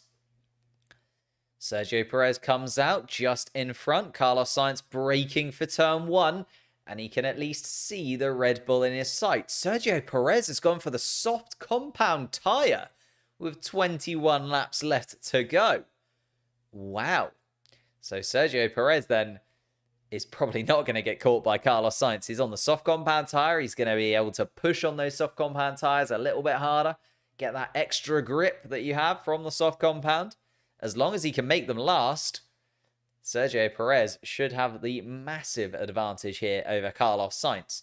George Russell then 6.5 seconds behind the Ferrari of Sainz, 2.5 seconds in front of the Ferrari of Leclerc. Lando Norris, after dispatching Fernando Alonso, is 2.5 seconds behind Leclerc, so again is in his sights as Max Verstappen becomes the next driver to come into the pits, and it's soft compound tyres for Max Verstappen as well. So breaking the mold here at Red Bull and going soft compound. Daniel Ricciardo also opting for the soft compound tyre in his RB. Is there something that Red Bull know that we don't? Going on to the soft compound tyre. And Alex Albon coming out of the pits behind Max Verstappen as well. Currently running in 16th place. Max Verstappen actually, yeah, in absolute no man's land. Look at him, down towards turn 4. I don't think Max Verstappen will see another car this race unless he manages to catch the back of the Alpines that are in front. Sargent and Bottas are the ones in the mix, but unfortunately they are miles behind. Oscar Piastri, front left, was a bit slow, and that maybe cost him to Lewis Hamilton. They were right next to one another coming out. So that front left just cost him that position to Lewis Hamilton by the looks of things. And Oscar Piastri still running in 9th place, although Fernando Alonso yet to stop. So that will become 8th for the Australian. Verstappen, Perez, Sainz are podium positions at this moment in time. Carlos Sainz still 2 seconds behind Sergio Perez. Other battles to keep a little bit of an eye on. Zhou Guanyu is doing pretty well in the stake car. Can he get that up into the point scoring places? We've got Yuki Tsunoda has dropped down behind Kevin Magnussen, of all people. It was looking like Yuki Tsunoda was going to be that driver that was going to make it into the top 10, but as the race has evolved, the RB just hasn't quite been able to hold on in the same way they were hoping. And now Nico Hülkenberg actually playing a little bit of the defensive positioning. Nico Hülkenberg on a completely different strategy, but can maybe just about hold up Yuki Tsunoda enough so that Yuki Tsunoda doesn't become a headache for Kevin Magnussen in a few laps' time. Daniel Ricciardo then a mile off his teammate, nearly 8 seconds the gap between Tsunoda and Ricciardo in 14th and 15th place. Albon running 16th, and the two Alpines running at the back of the pack once again, 17th and 18th place. Valtteri Bottas with a poor pit stop and a stuck tyre. Well, a tyre that wouldn't stick. Means Valtteri Bottas is running 19th and 51 seconds behind Pierre Gasly. And Logan Sargent, after an issue with his Williams into turn 4, has dropped down to 20th place as well.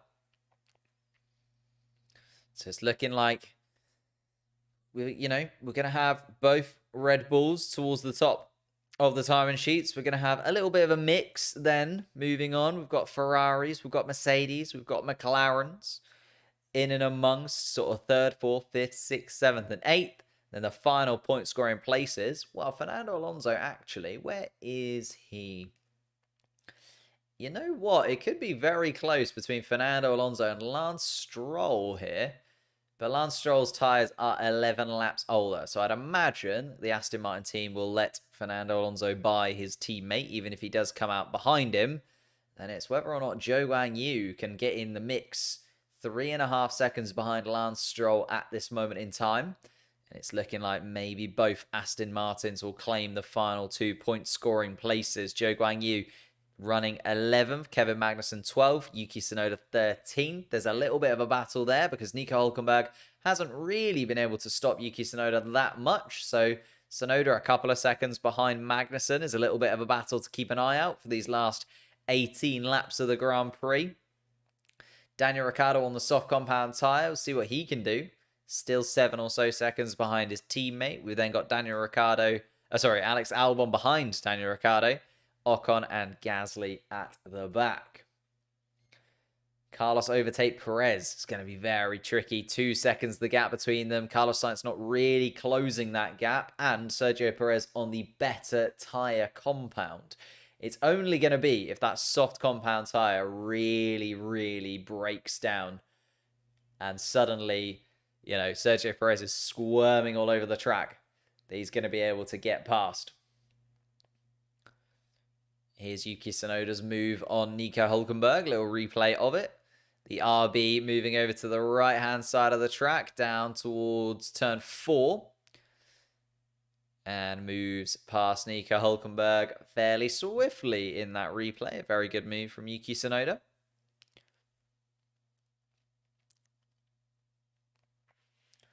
And 17 laps left. What are we thinking then? Any big surprises on the way? What moves are we expecting people to make? Max Verstappen getting a lot of praise in the chat already.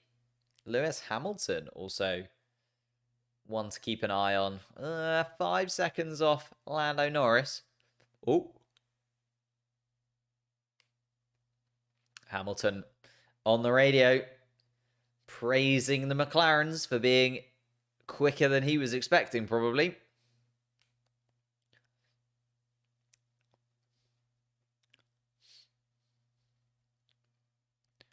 Charles Leclerc closing in on George Russell. 1.1 seconds now the gap. Has been a little bit faster than George Russell in the last couple of laps. Is maybe just realising that he needs to go for a move sooner rather than later. So Charles Leclerc shuffling towards Hamilton on the radio again.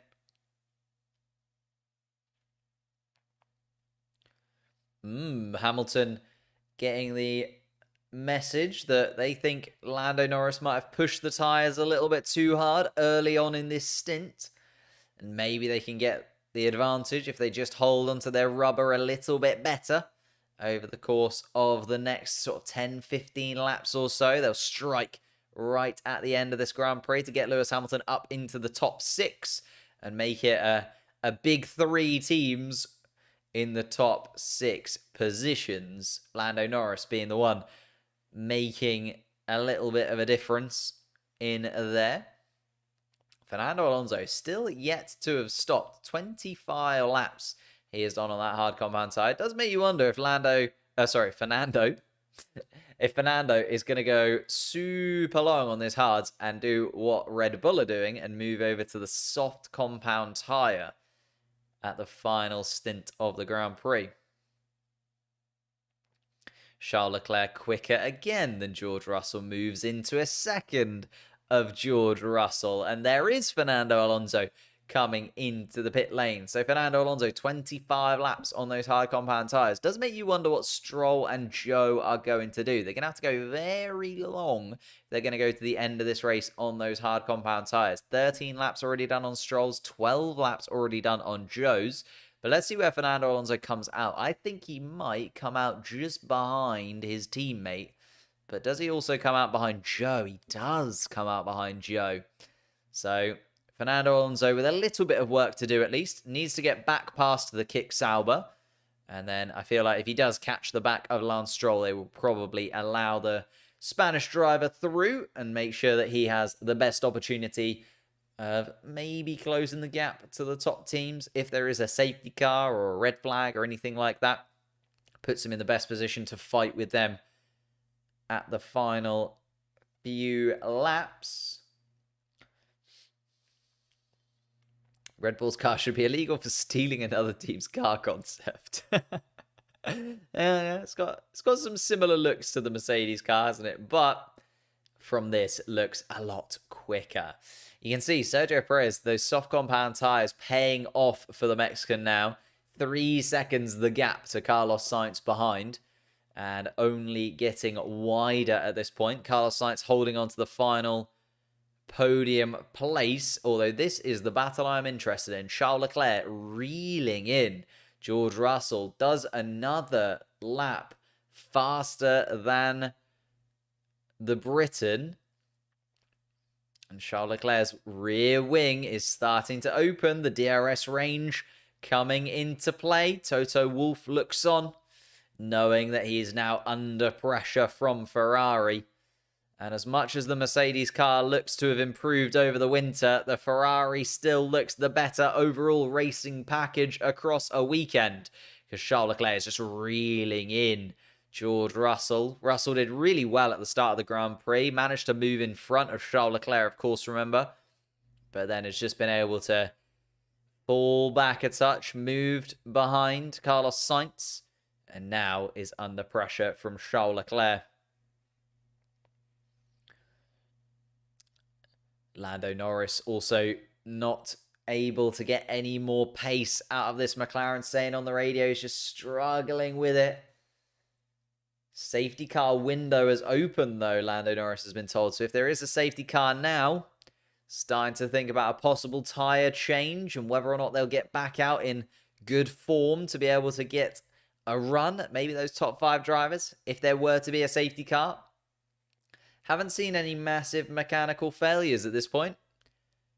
Usually 1 or 2 in Bahrain, but they do normally come towards the end. Teams not sure about full race running at this point in the season. Carlos Sainz on the radio.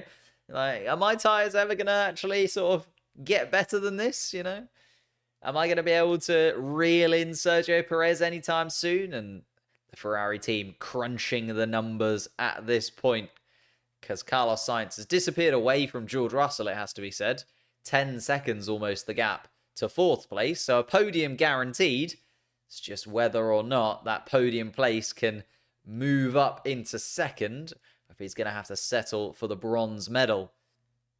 Carlos Sainz on the radio again. Around this lap. So we'll have to keep an eye. Fernando Alonso, there is the move on Zhou Guanyu, goes to the inside at turn 4 and makes the move stick. Fernando Alonso back up into the point scoring places, and it is those top 5 teams ticking up the top 10 positions. At the moment, if you're going to rank them, you'd say Red Bull look the quickest, Ferrari 2nd. it's pretty close, isn't it? It feels like on a better day, the McLaren might be right there with the Mercedes car, but George Russell has been able to prove otherwise. Hamilton not able, though, so it's kind of a little bit of a mix there between Mercedes and McLaren, I would say, for third fastest over the course of the Grand Prix. And then the fifth fastest car looks to be the Aston Martin. Everybody behind just hoping something goes wrong for one of those top 5 teams. Zhou Guanyu would be the first driver to pick up points, although has run 15 laps on these tyres. So Yuki Tsunoda is going to be licking his lips towards the end of this Grand Prix, and maybe we'll be able to make a move on Kevin Magnussen and possibly Zhou Guanyu. It would be very Yuki Tsunoda to finish 11th place in one of the opening Grand Prix of the season, wouldn't it? Became quite the pattern for Yuki Tsunoda at the beginning of 2023, and it does feel a little deja vu at this point. We've got 2 Red Bulls running at the front, a Ferrari running behind. So is Carlos Sainz going to be the Ferrari that has the reliability issue this year? 12 laps left to go, and we'll have to wait and see. George Russell there in 4th place. It was Fernando Alonso, remember, who was the man to pick up the podium place because of a faltering Ferrari last year. But unfortunately, he's all the way back in 10th place, and instead of battling for podiums, he's finding 4 seconds to his teammate. And if he can close that gap, he might be able to get up into 9th place and pick up 2 points for the weekend rather than the singular point he has right now. Let's focus in, though, on Charles Leclerc, shall we? DRS wide open as they go down the pit straight towards turn 1. George Russell still holding off the Ferrari, though, and Charles Leclerc just sort of slotting in under the rear wing. I think wants to actually have a go down towards turn 4. But it just feels like there's still that little bit of imbalance there for Charles Leclerc.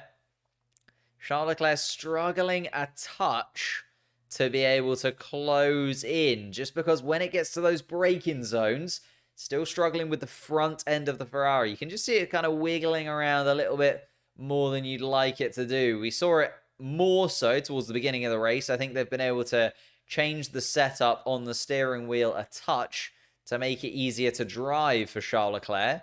Like you can see down. Oh, and George Russell goes wide. George Russell locks up into turn 10. He's opened the door. And surely this is going to be it. Charles Leclerc's got the inside line. Gonna have the DRS as well. And there is a huge mistake from George Russell.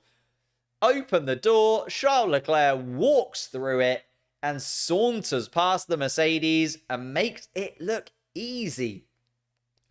A huge error from George Russell. And again, you know, last year we talked about George Russell and those little errors when he's under pressure at the top end of the grid. It always comes back to Singapore for me. Singapore was a huge opportunity for Russell, which he let go slip. And George Russell once again makes an error. Needs to sort that out. Although we've seen a few drivers, that's the 3rd driver now in these kind of top teams. We saw Leclerc go wide there very early on in the Grand Prix. We've seen Lewis Hamilton go super wide there as well. George Russell, the 3rd driver in a Mercedes or a Ferrari car, to leave turn 10 begging that the car was going to rotate and hoping that he can just hold on to the position, but drops down to 5th place. Is still within DRS range of Charles Leclerc. It's not completely over and done with, you'd imagine. George Russell's tyres are a little bit older than Charles Leclerc's. But let's see if he can keep himself within that DRS range for a couple of laps and really give himself an opportunity to strike. Ron Meadows there, sporting director of Mercedes, just staring at the fact that George Russell, Lando Norris, Lewis Hamilton and Oscar Piastri now run 5th, 6th, 7th and 8th. Can Hamilton be the guy to move up into 6th and take that kind of pecking order? It does unfortunately look like the kind of top teams have got a very obvious pecking order, right? Red Bull, Ferrari, Mercedes, McLaren, Aston. Then behind that, we've got a hell of a battle, to be fair. We've got a Sauber in there. We've got a Haas in there. We've got a couple RBs, a Williams, an Alpine. It's a proper mix down towards the back of the grid.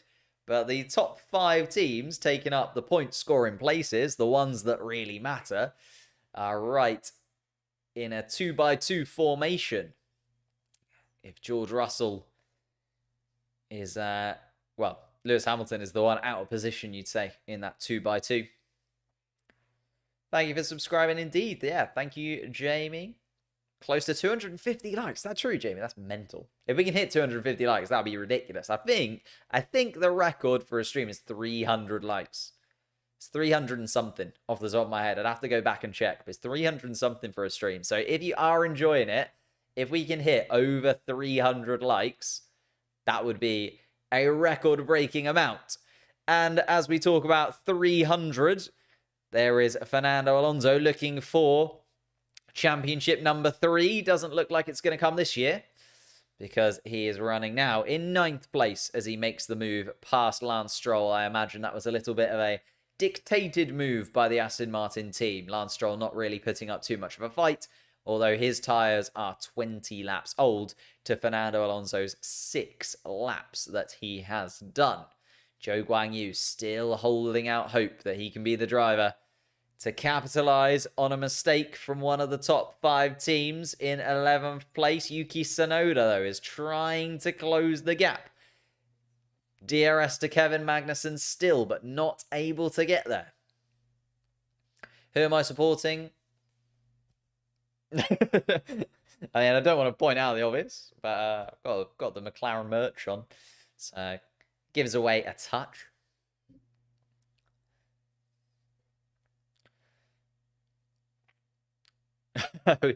Flying up in terms of likes now. 350 likes. That is insane. Thank you so much. That is ridiculous. Wow, we are smashing records on the stream, left, right, and center in terms of this season. Thank you guys so much for all of the support today. It's been an incredibly competitive stream. It's just unfortunately not the most competitive race you've ever seen in your life. Max Verstappen still leads by 18 seconds to Sergio Perez. Carlos Sainz was told about 5 laps ago that the tyres would start to come to him. 4 seconds behind Sergio Perez. Not looking like that's quite been the case as of yet. Charles Leclerc in 4th place is 11.5 seconds behind his teammate. So at least Carlos Sainz can, walk back into the Ferrari garage, trophy in hand, and point at, how come Charles Leclerc is the driver staying? Who's got the trophy? Be an interesting battle to see what Carlos Sainz and Charles Leclerc can do in 3rd and 4th place and throughout the rest of the season. George Russell in 5th has dropped off the back of Charles Leclerc. He tried his best to hold on to the back of Charles Leclerc's car, but unfortunately has dropped back to almost 3 seconds behind the Ferrari. Lando Norris then another 3 seconds. Hamilton 4 seconds. Piastri 3 seconds. Alonso then 25 seconds behind. Are we looking at Aston Martin almost being in a little bit of a no man's land, similar to what we had last year with Alpine, where Alpine were just kind of nowhere? I think we might end up with Aston Martin being that team that is just in the mix, but not really doing anything overly good going forwards, overly good going backwards, just kind of finds themselves stuck. Although at least they're stuck in a point-scoring position. Daniel Ricciardo is actually closing in on the back of Yuki Tsunoda as well, by the looks of things. Getting to within a second of his teammate, and maybe we've got a little battle between the RBs just to spice up the final 10 laps of this Grand Prix. There we go. It's all happening. Let's see what we can do. Yeah, apologies. The map stopped. Map has stopped. Not sure why. That's a multi-viewer thing. Might just be lagging a touch behind. We'll get it. It'll fix itself, unfortunately.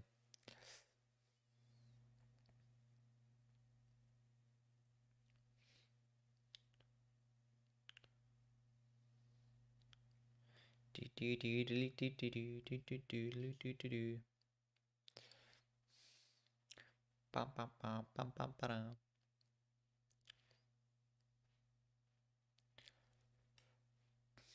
trying. There's nothing I can do, unfortunately. If multi-view has lost the map, then that's all that's all she wrote. Unfortunately, I don't own the licensing to the data behind it.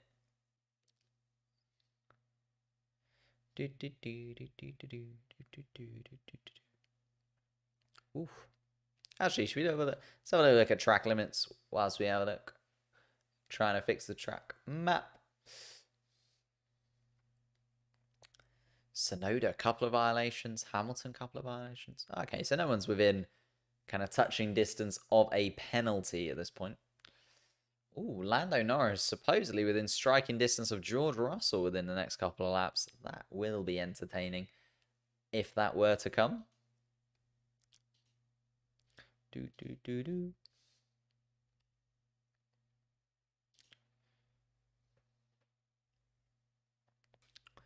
Everything seems to have frozen. I'm not sure if multi-viewer is just having a moment. But I'll kind of reset everything and see what I can do.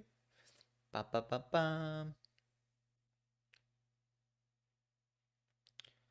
I think it might just be multi-viewers lost because the multi-viewer timings are also stuck too.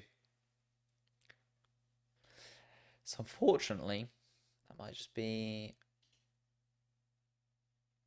the case.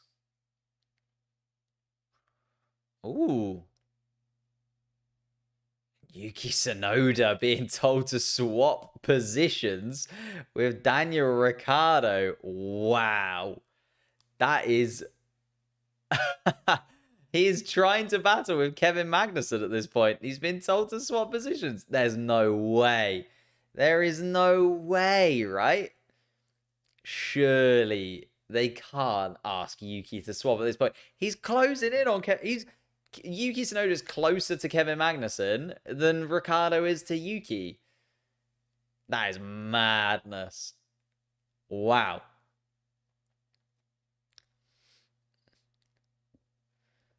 Goodness me. Imagine if Yuki Tsunoda now has to give this position to Daniel Ricciardo. That is a no-go, surely. Daniel Ricciardo on the radio complaining that he's not getting let by Yuki Tsunoda. Yeah, but the problem is at this point, man, they're battling for position.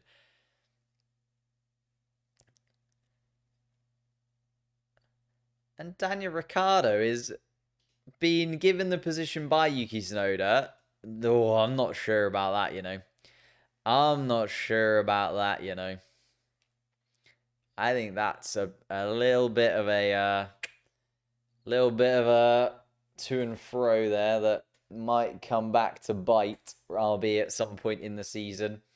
Not sure that that's the time that they can get away with throwing Yuki Tsunoda under the bus effectively and just chucking away any chance of him getting there.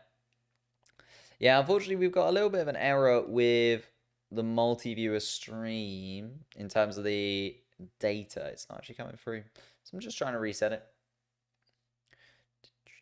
But unfortunately, it takes a little while. This is what I have to do before the stream starts. It's a little bit of a inside baseball for you.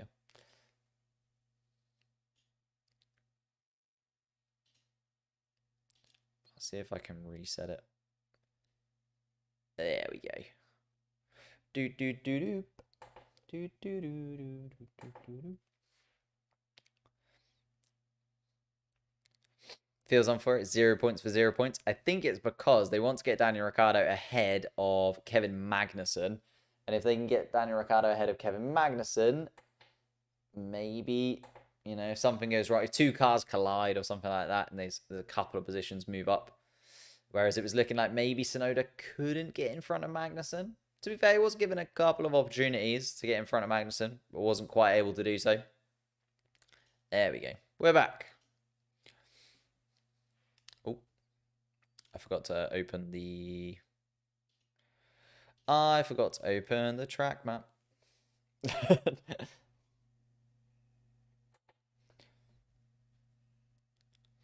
Young video editor. Just completed my course in editing too. Would love to... I mean, yeah, mate. If you DM me in one way or another.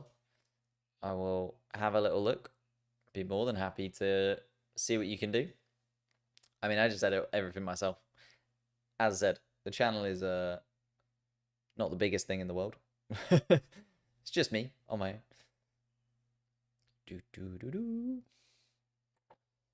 Oh. There we go. Multi-viewer fixed, and we're back.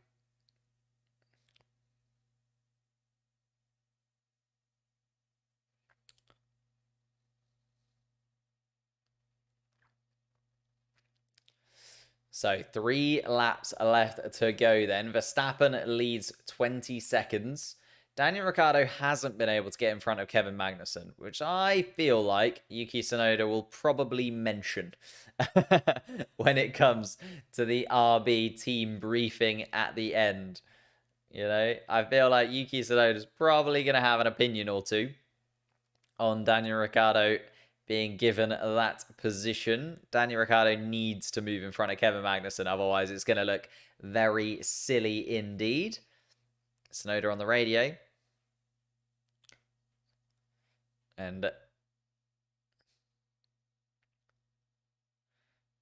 and Yuki Tsunoda not saying that Daniel Ricciardo is fast enough to warrant the swap. And I tend to agree, if I'm honest with you. I don't think Daniel Ricciardo is fast enough at this point to warrant a proper swap in this way, because Daniel Ricciardo's not, you know, flying past Kevin Magnussen and suddenly starting to catch the back of Zhou Guanyu anytime soon, is he? He is sitting quite comfortably behind K-Mag, and Magnussen just continuing on.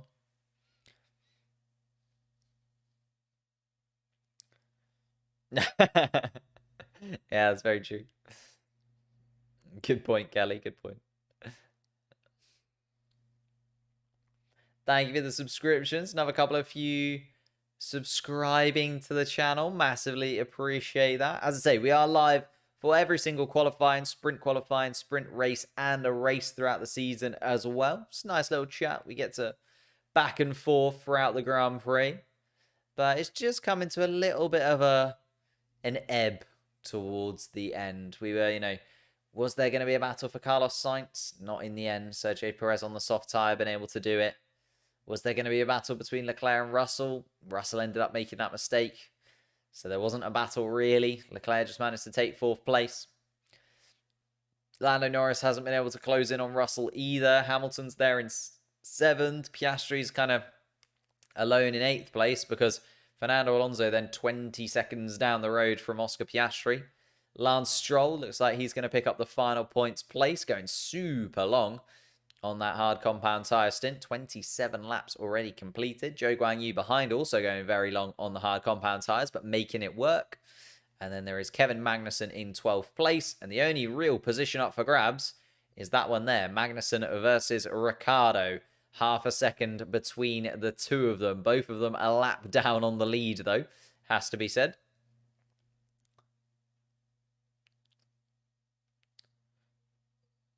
Kevin Magnussen still holding on to 12th place, though. Doing a very solid job for Haas. And it does make you wonder, had Nico Hülkenberg not had that horror start to the Grand Prix, maybe he would have been able to do something a little bit more with the Haas car. But we start the final lap of the Grand Prix. Daniel Ricciardo's final opportunity to try and get past Kevin Magnussen. Rear wing wide open. And not going to be for Daniel Ricciardo in this one. Ricciardo moving up underneath the rear wing. He's right there behind Kevin Magnussen, but just hasn't quite got that final little push. Can he do it down towards turn 11? Oh, gets a little bit out of shape there, does Daniel Ricciardo, in turn 8. That's just going to let Kevin Magnussen escape a touch, which is not what you want when you're going into turn 10. There's Zhou Guanyu, Kevin Magnussen. Daniel Ricciardo looks like it's just going to be too far back, even with the DRS, to make that place up on K-Mag. K-Mag coming to turn 11 is going to hold on to the position by the looks of things. But here is Max Verstappen. He got the pole position, maybe a slightly undeserved pole position. Charles Leclerc was quicker on the day, but Max Verstappen made it count when it mattered. And as he does constantly at the moment, Max Verstappen comes around the final corner to the checkered flag. And it's Max Verstappen who takes the opening victory in the 2024 season. The three-time world champion is chasing a fourth, and he is off to a flying start. A dominant performance from Max Verstappen. And we wait 22 seconds to see Sergio Perez take second spot. A 1-2 for Red Bull once again in Bahrain. Carlos Sainz then takes third place for Ferrari. His teammate Charles Leclerc is going to take fourth place as well. Again, we wait a touch, 14 seconds, the gap currently between the two Ferrari drivers. But there is Charles Leclerc taking the checkered flag. It looks like Russell is going to hold on to fifth. Lando Norris sixth, just behind. And seventh for the other Briton. The Britons all come together, actually. Fifth, sixth, and seventh place for the British drivers on the grid. Oscar Piastri finishes his first finish at a Bahrain Grand Prix in 8th place. And then again, Fernando Alonso and Lance Stroll are going to be the drivers to take the checkered flag last of anybody. Fernando Alonso coming home in 9th place, just crosses the finish line now. And you can see Lance Stroll just coming down the final straight there towards turn 14. There it is for Lance Stroll around the final corner and across the finish line. There is your top 10 for the opening race of the season then. Once again, Max Verstappen, the winner here in Bahrain. Sergio Perez takes second place. Carlos Sainz and Charles Leclerc in third and fourth for Ferrari. George Russell takes home fifth place in the Mercedes. Then it's Lando Norris in sixth. Lewis Hamilton in seventh. Oscar Piastri in eighth. Fernando Alonso and Lance Stroll in 9th and 10th place for Aston Martin. The closest to scoring points, Zhou Guanyu in 11th place. Kevin Magnussen in a Haas managed to hold on to 12th. Daniel Ricciardo controversially finishes ahead of his teammate in 13th place with Yuki Tsunoda in 14th.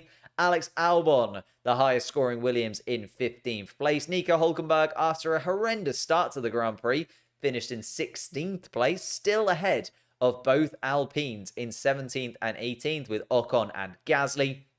Valtteri Bottas had a horror show of a pit stop. The front left tyre just would not go onto that state car and finished in 19th place. And similar, Logan Sargent was the only near mechanical failure we saw. Had a problem down in towards turn 4. The car looked like it had shut itself off, but managed to get going once again. And Logan Sargent finished in 20th place. Thank you guys so much for watching. Thank you, Sally and Jamie, for sticking by. Over 450 likes is absolutely sensational. That is by far and away a channel record going into the new season. Massive congratulations to you guys for getting that done. Thank you guys so much for watching.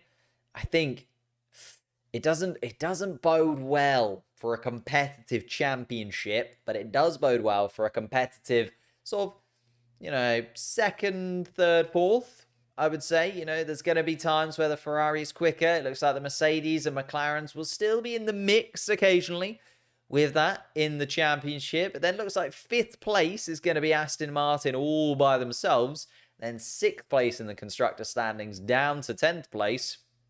Flip of a coin at this moment in time. You'd say Alpine probably looked 10th fastest, but 6th fastest, 7th fastest, 8th fastest, it's all going to be in the mix for the likes of Kick Sauber, Haas, RB, and Williams as well in there once more. Thank you, everybody. Thank you, Kalash. Thank you, Tasso. Thank you, Awaken. Aditya. Thank you. Thank you, David. Thank you, Inia. Ariosto as well. Main man. Lovely to see you all. Thank you all for stopping by. I'm going to end the stream there. I am going to be live tomorrow for the Hot Takes stream. Unfortunately, I can't do it tonight. I'm out for an evening meal for a birthday. Otherwise, I would be back sooner than that. But tomorrow, 12 p.m. Great British time. So whenever that is, I will be back for Hot Takes. So make sure you get your hot takes in over on the community tab. If you want to be involved in that live stream, if you want to get your hot take read out on the channel in front of everybody, make sure you comment over there on the community tab before tomorrow's live stream. Thank you all so much. Thank you, Nikki. Thank you, Foodiers. Thank you, Julie, as well. Thank you, everybody. Thank you, Mercedes fan, F1, Ivan as well. Thank you all so much.